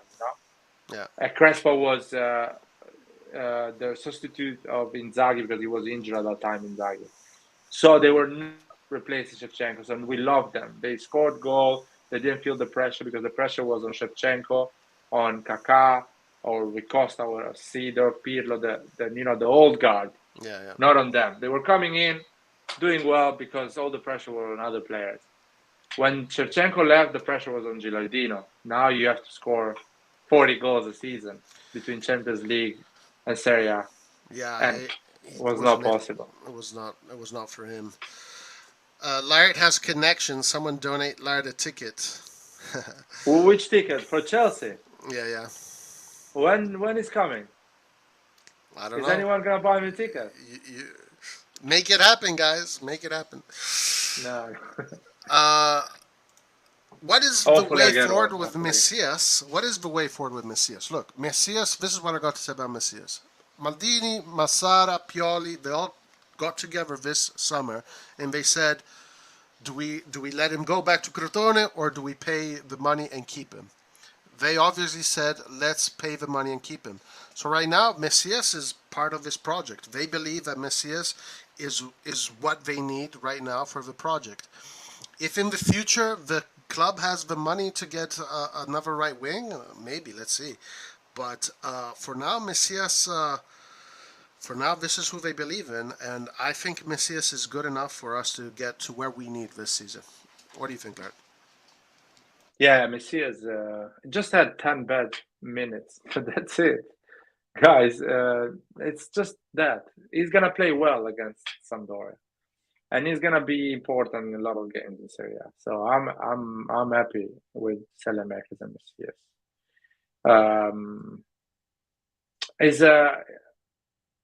I think Messias is earning, 1 million and something? And he cost us, 4 million in total? I think it's amazing. It's amazing. You're winning. We're winning Serie A with 6 million Saelemaekers and 4 million Messias. Right? We're winning Serie A with that.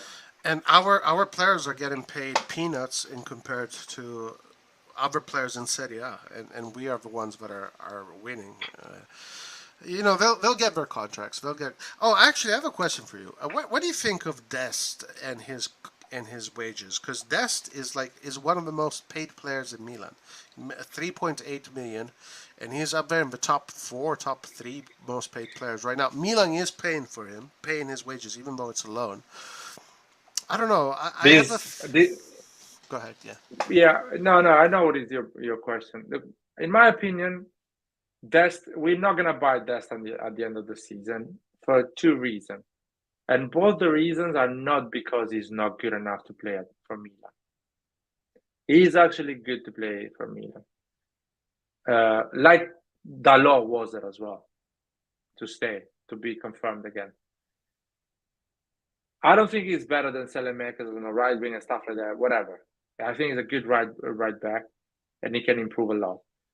Our problem is that Dest costs 20 million euro, and he has a 4 million net contract. Those are things that we're never gonna pay for a right back.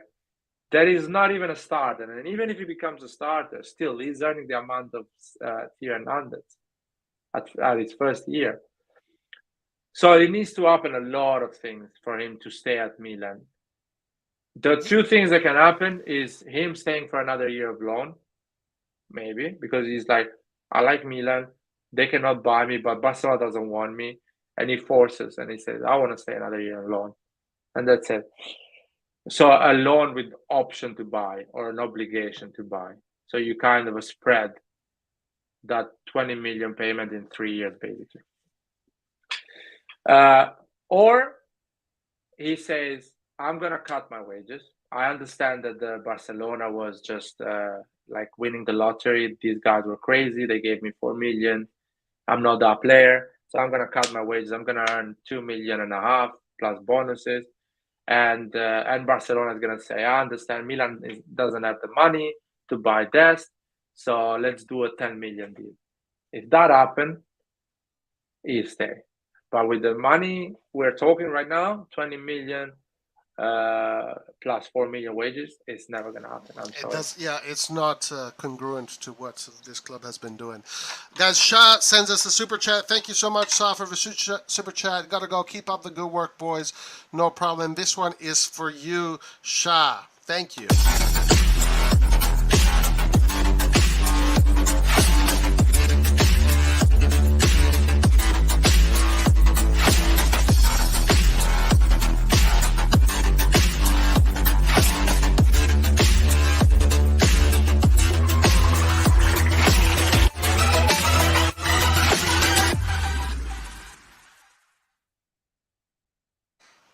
Jerry likes it. Jerry likes it a lot. He likes what he's seeing.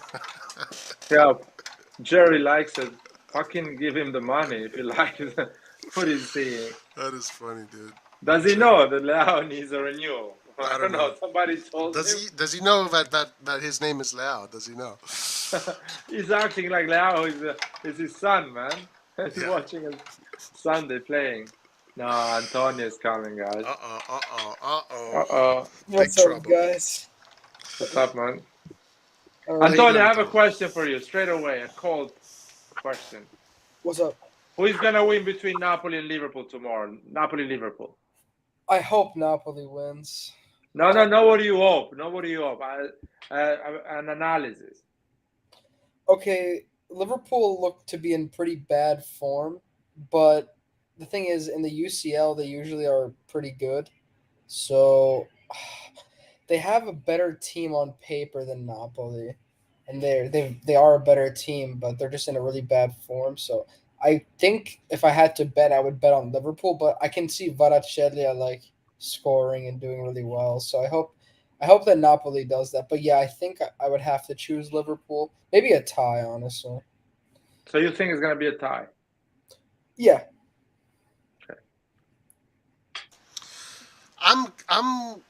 I think 1-1, but I think Napoli can beat Liverpool. Liverpool, yeah. I don't think they are what they. I think Napoli has this strange spirit when it comes to the Champions League, that they will win these games, but then when it comes to the in and out games, they don't win those games. I don't know. I think they can win, but I say 1-1. What about you, Larry? I'm really confused right now. I usually have an opinion for every game, but this is one of the few games in my life that I don't know what to say, because I don't think it's going to be a tie, because the two teams are so unstable, so open, wide, and it doesn't look like it's going to be a tie. So Liverpool doesn't perform really well away, especially when they're not feeling good. They struggle away. But I don't think Napoli is a solid team. I think Napoli is going to concede at least 2 goals against Liverpool. And So I'm really confused. I think that game is gonna show us the real Napoli, what Napoli can do this season. If they don't win that game, in my opinion, I'm not worried about Napoli in Serie A. So That's they the have. thing. And what if they do win? If they do win, I think I'm gonna be like, oh shit, Napoli means business this season because they are solid. That means you're solid. Handling Salah and all those players, that means you're solid. Yeah. I am very curious to see Vicha in the Champions. It opens open football like that. So because it's going to be an open game. Both these teams press high. Both these teams play football. Maybe Liverpool is going to force Napoli in the back a little bit. Probably. It's going to be a very interesting game. Very interesting. So Antonio, you're embarrassed. You're embarrassed for Italy today, huh? Italian football has embarrassed you today. Tell us why. I just wanted us to like do something, like I wanted us to kind of show like the the Italian champions in Europe, but it's whatever. I mean, it happens. It was a tough team.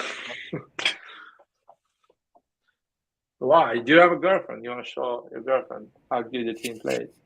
Not everyone is as gifted as you, Liard, in that aspect. But no, I mean, it's just like everyone now. People are actually talking about Milan a lot, and I since Chelsea lost, it would have been good to claim that top spot of the group. With, I mean, I guess Zagreb would be there, but Zagreb is good too. And like, if we play them next week, I mean, I know that the derby took a lot of energy and purely played it important. He played almost the same lineup, which is good because he's taking it seriously. But like, if we don't take the next game seriously as well, like it's not going to be good because this team knows how to play. So I mean, we need to pick up a win because wins multiply the points so much and get you ahead. And Chelsea, they're going through a slump and they don't play well. But if you go playing them at Stamford Bridge, it's not going to be easy. And also, they can play with intensity. So it's a very difficult opponent. We can't be relying on points against Chelsea. So it's important to get the points now. I really believe with 2 more wins and a draw, we go ahead. 2 wins and another draw, we go ahead. Yeah. Now, everyone would say we get the 2 wins against Dinamo Zagreb and a draw between the 2 games of Chelsea and Salzburg game. But you can actually get a fucking win against Dinamo Zagreb, a draw against Dinamo Zagreb, and a win against Chelsea, for example. Yeah. So it can happen, something like that. Yeah. Omari, who are the champions of England? Man City. Okay, well, how did they do today in the Champions League? 4-0, I think. Or 5. Yeah, Chelsea. Of course, Chelsea did embarrass the Premier League, but it's like everyone knows right now they're playing such bad football. Like it's a meme. Like Chelsea's in such a bad moment. Like people are like calling 2 kills tactics. Like super. They're just making fun of him. I agree with this comment 100%. I endorse this message. Dude, Mbappe was like, he was just scoring crazy goals. Neymar's pass. Wow. Did you see the game? Well, No. I was just watching the highlights and stuff because I was like in and out with class and stuff. So. Guys, classes. You went to classes when Milan is playing. Come on, man. No. Do not skip classes. Dude, what are you talking about? Skip classes. You know what happened? You know what happened last time I skipped a class? What happened? 4-0 for Deportivo. It was that game. That was the last time. Oh my god, boy. So for me, I will never, ever, ever do that shit ever again. Ever again. Antonio, don't do it. Don't do it. Don't do it. Maybe with Antonio it's different. If you skip classes, we win, actually. Yeah, maybe, yeah. I am not allowed to do stuff like that anymore. Antonio, if you skip classes against Dinamo Zagreb and we fucking lose 4-0 against Dinamo Zagreb, you're not going out of that school forever. I'm never staying inside that school forever. You better apply for a job and stay there forever. That's funny. I wanted to check the stats for the Zagreb game. So obviously 68% for ball possession for Chelsea. But look, shots on target, 3 for Dinamo and 3 for Chelsea. But Diaz didn't get a lot of shots on target, unfortunately. Ziyech got a 6 points, 7 points. He one fouled once, offside once, possession lost 15 times, 92% accuracy, 48 touches, crosses 9, 0 accurate, long balls 1.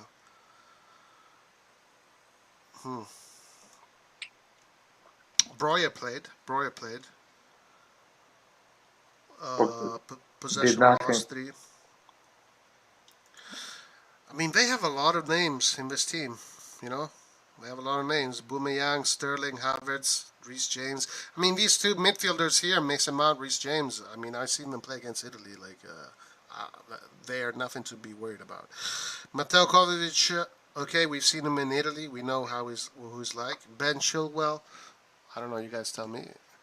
We know Koulibaly, he's good. Wesley Fofana was paid like a fortune. I don't know if he's really. Yeah, and he struggled a lot on that run against the Dinamo Zagreb player. He couldn't keep up with the pace, and he scored a goal. 70 million. Koulibaly did not play good for Chelsea today. Yeah. I mean, Chelsea is the manager, man. The manager is the issue. I don't think it's an incredible team anyway in terms of quality.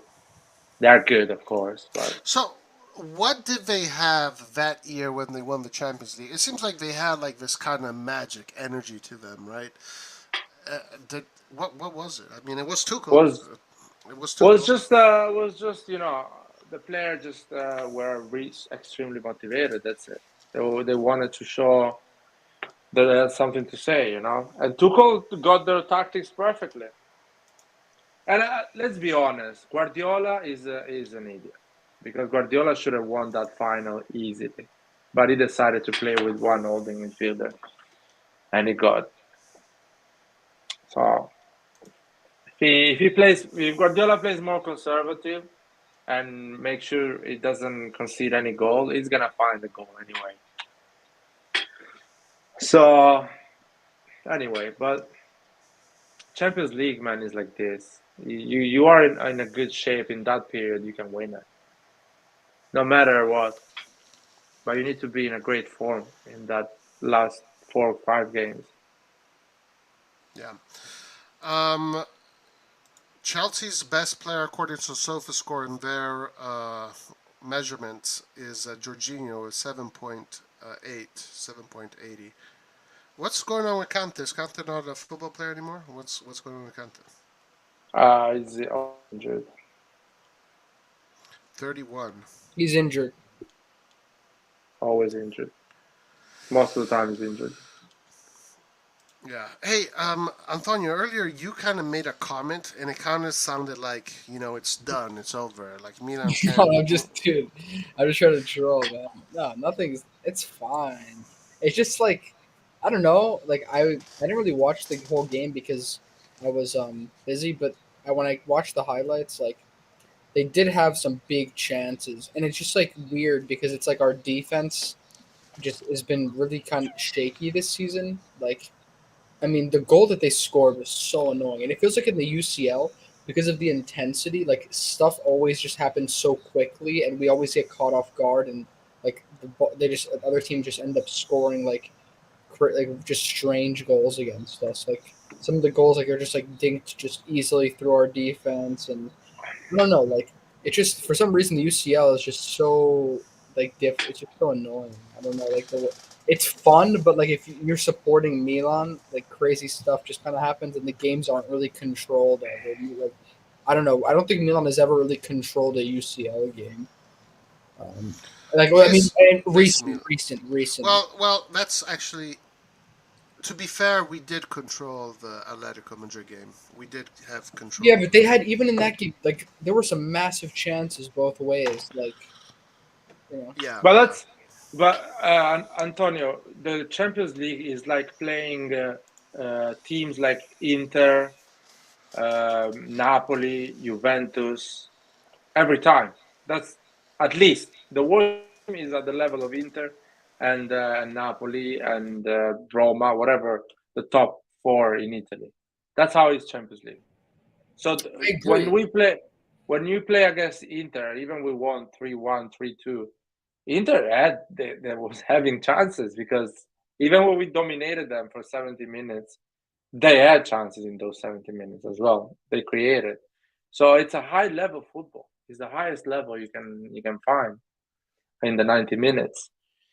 I want to add something else. Watch the game if you have a chance because Saelemaekers had an insane game, had a good game. Good, man. I'm sure he's gonna win us a UCL. Dude, the karma is strong with this one. Dude, I don't care. Man, I still have my opinion. Like yesterday, I had this guy, this Manchester United fan that has a podcast. A piece of garbage, by the way. Came into the chat, super disrespectful to the team, like starting shit. And then Antonio joined him because when there's a EPL, Antonio loves the EPL. No. Actually, you know what's funny? First of all, Man United is my rival club because I'm a Man City fan. Yeah. But, there you go. Finally we said it. But also, no, that channel has like a Milan fan. It's like a multi-fan thing, and he was the one who was on our thing yesterday. And no, like because of that, I mean, I don't know. It's just like you were just kind of saying that, and I just felt like just bring up the other side of it, and yeah, you got really mad at me. I'm sorry. What he was saying? What he was saying?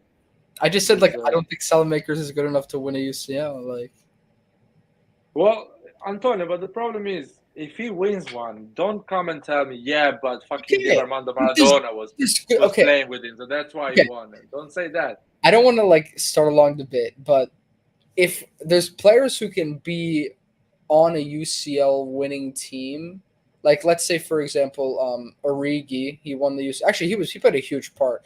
But let's say Liverpool won the UCL. If Liverpool had won the UCL this past season with Origi barely playing many games in the UCL, especially in the later stages, like some of those players who they can be on a team that wins the UCL, they didn't win it necessarily because of that. I mean, yes, they could have played some minutes, and they deserve to be part of the team. But it's you know what I mean? Like some role players that actually carry the team, game changers, stuff like that. So I think Saelemaekers is good. I don't want to get rid of him. My point is though, if you can get a better right winger, why not try it out? Someone who can potentially take players on more on the right side. But okay. I mean, that's just I know the responses. No. The question is still, when you say Saelemaekers cannot win a Champions League, I assume you're saying it in a way that Saelemaekers cannot win a Champions League if he starts 70% of the game. That's the way you're saying it. I agree. Saelemaekers would never be bought by another big club. I don't think.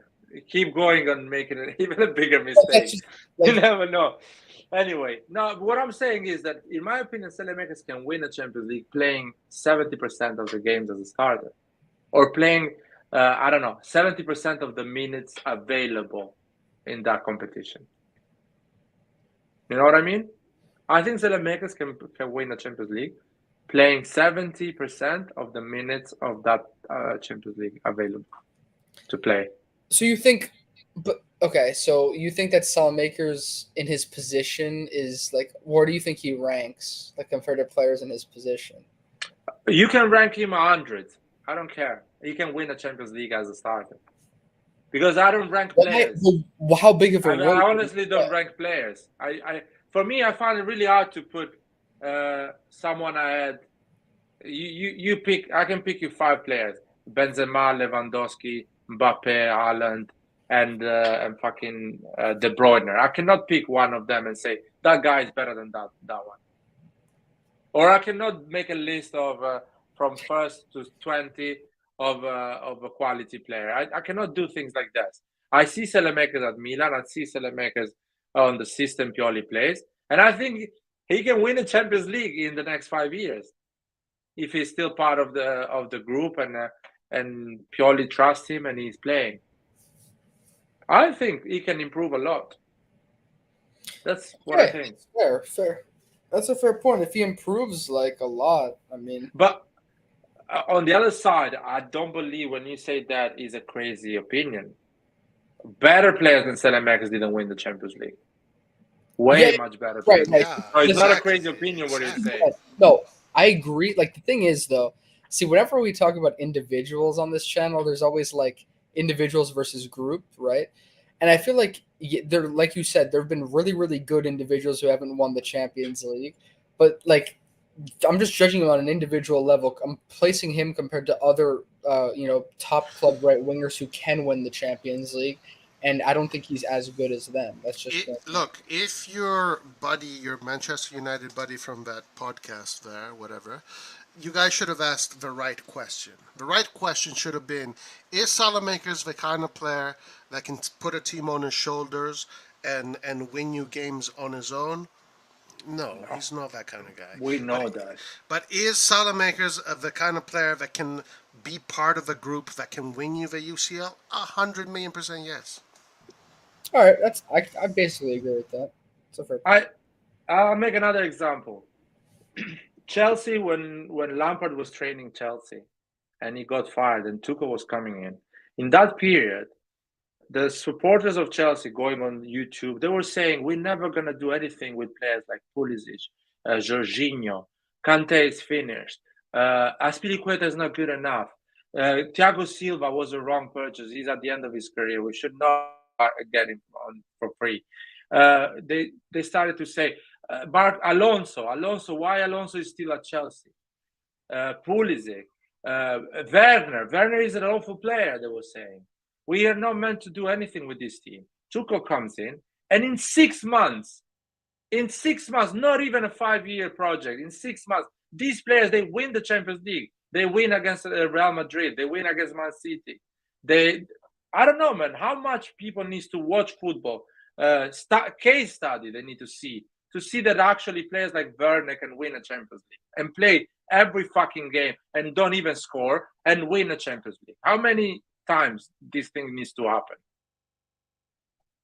How many Calabria, Werner, or Alonso, Simic, or fucking Simic? Oddo, how many players? Oddo, Bonera. Let me. You need to see in the history of football to understand that you can win a Champions League even with normal players that fight for the shirt. Of course, yeah. No, I agree. But so let me ask you this question: with Saelemaekers, so would you think that we do not need another right winger in the future if we have Saelemaekers? We don't need a 20 million euro right wing. People need to understand that. If this guy is 17 years old and he costs 20 million euro, yes, because that means the talent he has in 3 years is going to be a 100 million player. Like we did with Leao. We bought Leao 30 million euro and he was 19. In 40 years, in 3 years, Leao now is a 100 million player. So if you spend 20 million on a 19 years old, yes. If you spend 20 million on Vlasic, on Favre, on Diaz, on players like this, no, we don't need that. Saelemaekers and Messias are more than enough. You want to really improve Saelemaekers and Messias? Bring me 40, 50, 60 million right wing. A guy that plays for a team that went to the Champions League final. A guy that is extremely good, that scores a lot of goals. That is a proven player. That's what I'm saying. Yeah, for me, my answer to that question is I'm not thinking about it right now. Like right now, I don't care about the right wing. I like the team we have. If the team for me right now is good the way it is for the objectives that we need to achieve, then whatever happens in the future, it's fine. Like I'm not desperate for a right winger. I don't even think about it. Like I live my life normally, with absolutely never thinking about, oh my God, Milan needs a better right wing. Yeah, the same. For me, it's not an issue. because our right wing runs a lot. He runs a lot. He's physically running a lot, so I'm fine with that. My only issue I have with this Milan is the striker position. Everyone knows in this channel. That's the only issue I have. And that's actually what I agree with that, actually. I think now the next step for Milan is to get this big striker. Like, this is the next step. We need to get the big striker. The next Haaland. For me, it should be the next Haaland. But not after... But not after he explodes, before he explodes. Yeah. You know what I think about our striker position is an issue. I'll make it simple. When Giroud scores a goal, is a news. Wow, what happened? The guy had a great game. When he plays bad, we accept that. When you have a great striker, a news is when he plays a bad game. It's like, oh shit, he had a bad game after 20 good games, after scoring 7 games in a row. We don't have that player, man. Every big player, every big team has that player. Every big team does not have a right wing that you guys think. They have a striker that fucking nails it every game. A Lewandowski, Benzema, Erling Haaland, Mbappe, a striker that fucking bangs it every week. Not a fucking right wing that dribbles 2 players. Who fucking cares about that? That's not football, that is FIFA. Yeah. And actually, there is a good point here by Christian. Messias is getting older. Sooner or later, they are going to get another right wing. But for now, it's just not an issue. I mean, it's not an issue. If it was a real issue, I think they would have done something about it this summer. If they felt like, oh my God, we can't go forward with the right wings we have right now, they would have done something about it. They abandoned the Ziyech thing a long time ago in the market. You know, the market was get that defender and get that midfielder and then get the cam. That was the market. They tried to see if they could get Asensio, Ziyech, these names, but then they decided it's not worth it. It's not worth it. Let's just keep Messias. They paid for Messias, and they renewed Saelemaekers' contract. Tonight, Saelemaekers showed us that he's a worthy player, that he has value. So in the future, maybe they're going to get another right wing, and the club is going to do what the club feels necessary. But obviously, it was not a priority for them to get a right winger this time around. Guys, last argument, and then we got to close. Benacer, according to SofaScore, is the player with the highest rating. And another thing that, doing the player ratings, Benacer has incredible ball recovery statistics. Like, every game, he's the top player with the most recoveries. He's so good at recovering the ball, yeah. My question is, does he deserve what he's asking for in order to stay at Milan? Because he wants to be paid like Theo Hernandez. Is he that level of player? Is he that important to Milan the same way Theo Hernandez is important to Milan? What do you guys think? So the people in this chat that says he doesn't deserve 4.5 million should just disappear from this channel. Because I've seen these people say Calhanoglu deserves 5 million. Let's give 5 million to Calhanoglu. They need to just disappear straight away from this channel. I think Benacer deserves 4.5 million. Yeah. In my opinion. My opinion too. Right now he's showing it as well. He's become super important to this team just as much as Theo Hernandez. And I think he deserves what he's asking for. I think it's a little bit of an insult to give him a salary that puts him beneath in the hierarchies. I think he's that important to the team. And let's say, Roy, he's like, we all agree that his value is 3.5 million. Let's say we all agree that. But he has, in my opinion, we bring this player at this point. We need to keep him. Because we invested so much in this guy. 5 years, 4 years with us, or 3, whatever. So let's invest. Let's keep him. He knows the Pioli football. He knows the system. He knows of everything. It's easier to give him the 4.5 million then actually find another guy, grow another. We are not that Milan. Two years ago, I would be like, fuck him, let it go. We are not ready to give him that money. Now we are that Milan. We are consolidating our position. We challenge for the league every year. We have a better revenues. We go in Champions League every year. It's time to keep our players. Yeah, and it's not like he's asking for 7 million, 8 million, or some crazy number. It's the salary cap that Elliott put on. Let's see if it's going to be different with Jerry. But I think 4.5 million for the wages that guys. Rabiot is getting what, 7 million, 6 million. Bernardeschi was getting 6 million. Bernardeschi was getting 6 million, guys. I think we should keep him. I agree with you. I think he's been with Milan all this time. I think he's substituted Kessie very well so far. And yeah, I agree. Antonio, are you there? I think yes. Yeah, I'm just multitasking. What is your opinion on this situation? Benacer is top player. Yeah, definitely renew him and keep him. I don't know what wages they're asking. Like at this point, I'm scared that these players just have in mind that they want to eventually move on and they don't even really care about renewing. But I hope that's not true. We better not lose them for free again. I think when his wages talk, I believe the rumors when the player has 2 years of contract still, and the rumor says 4.5 million what he's asking. I believe them because it's still 2 years of contract, so he's not an idiot. He's thinking, do I want to earn 4.5 million now, or do I need to stay another 2 years earning 1.5 million, so lose a lot of money in the next 2 years? Maybe get an injury, maybe drop my performance, don't get a less amount. So on a 2 year, when your contract is expiring in 2 years, they are serious when they ask you 4.5 million. That's what they want. They're not gonna come back and say, oh no, 5.5, because they are 2 years inside, they cannot move. So you have power.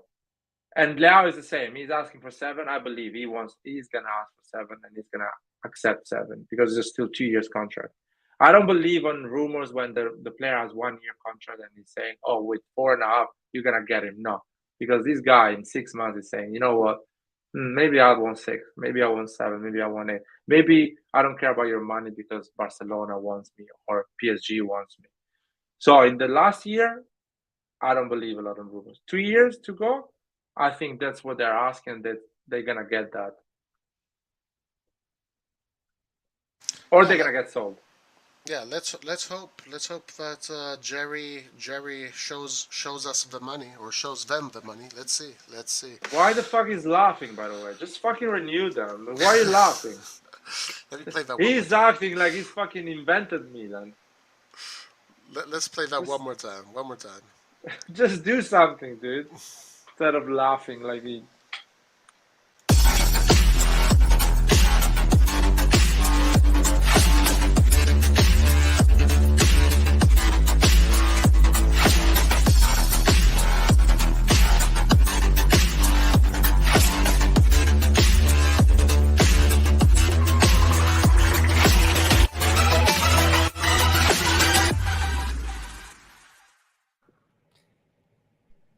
Roy, not even Berlusconi was laughing like this after bringing Van Basten, Rijkaard, and Gullit, man, at Milan. What the fuck is laughing for? He's happy. He's a happy man. He just committed billions of dollars to this club. I'm gonna slap him if he doesn't spend some money next summer. Right. Actually, I'm gonna slap him if he doesn't renew Leao and Benacer, just for the sake of it. You can sell them, I don't know, just for the sake of it. What are you laughing at? Yeah. All right, guys. Lars, I have to go. Any last words, or we're gonna close? Forza Milan. Subscribe, like, whatever, guys. If you like the content, if you like the channel, and hopefully we do another live during the week before the Serie A game. Because I think I'm busy on Sunday. Probably I will do something or tomorrow or the day after, so let's see. Oh yeah, great, nice. A 2 hour, so stay tuned. Oh, Christian misses me, man. See, Christian People in the chat loves me. I'm so mean with the chat. I know that. They Laird love is a me. superstar, guys. Laird is a superstar. I have a fan base. I'm gonna. You know what, Roy?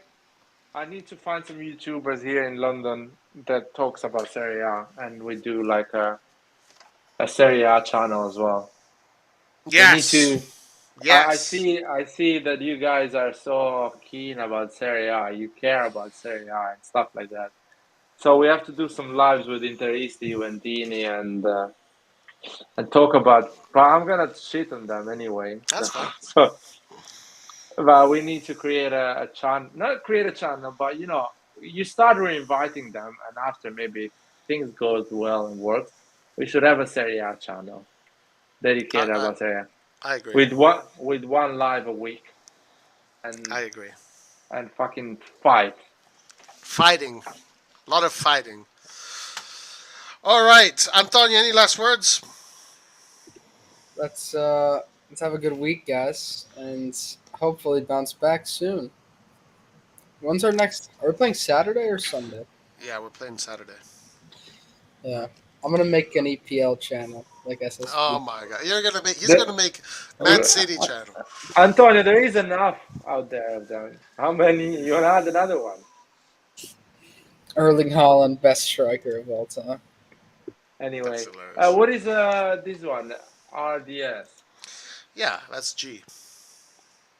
Ah, G. Oh, yeah. Yeah, of course. G is a family member, essentially. Yeah, I know G. All right, guys. Okay. My last words are Forza Milan, guys. Let's go get Sampdoria, and then let's win at the San Siro in the Champions League. Forza Milan, guys, and let's win, man. Let's win the next 3 games because the international break is coming. So let's win all the 3 games. Absolutely. All right. Arrivederci to everybody in chat. Thank you guys for joining us today. Make sure you smash the like button on your way out and subscribe, guys. 30% of you are not subscribed, so get to it. Road to 8K. We need to get to 8K before the end of the year. Help us achieve that goal. Guys, we'll see you during the week for more lives and open lives coming up soon. And then, obviously, a lot of discussion about the Serie A this weekend. Having said that, thank you, everybody, for joining us. Till the next one, alla prossima, arrivederci, Forza Milan, and ciao. Ciao.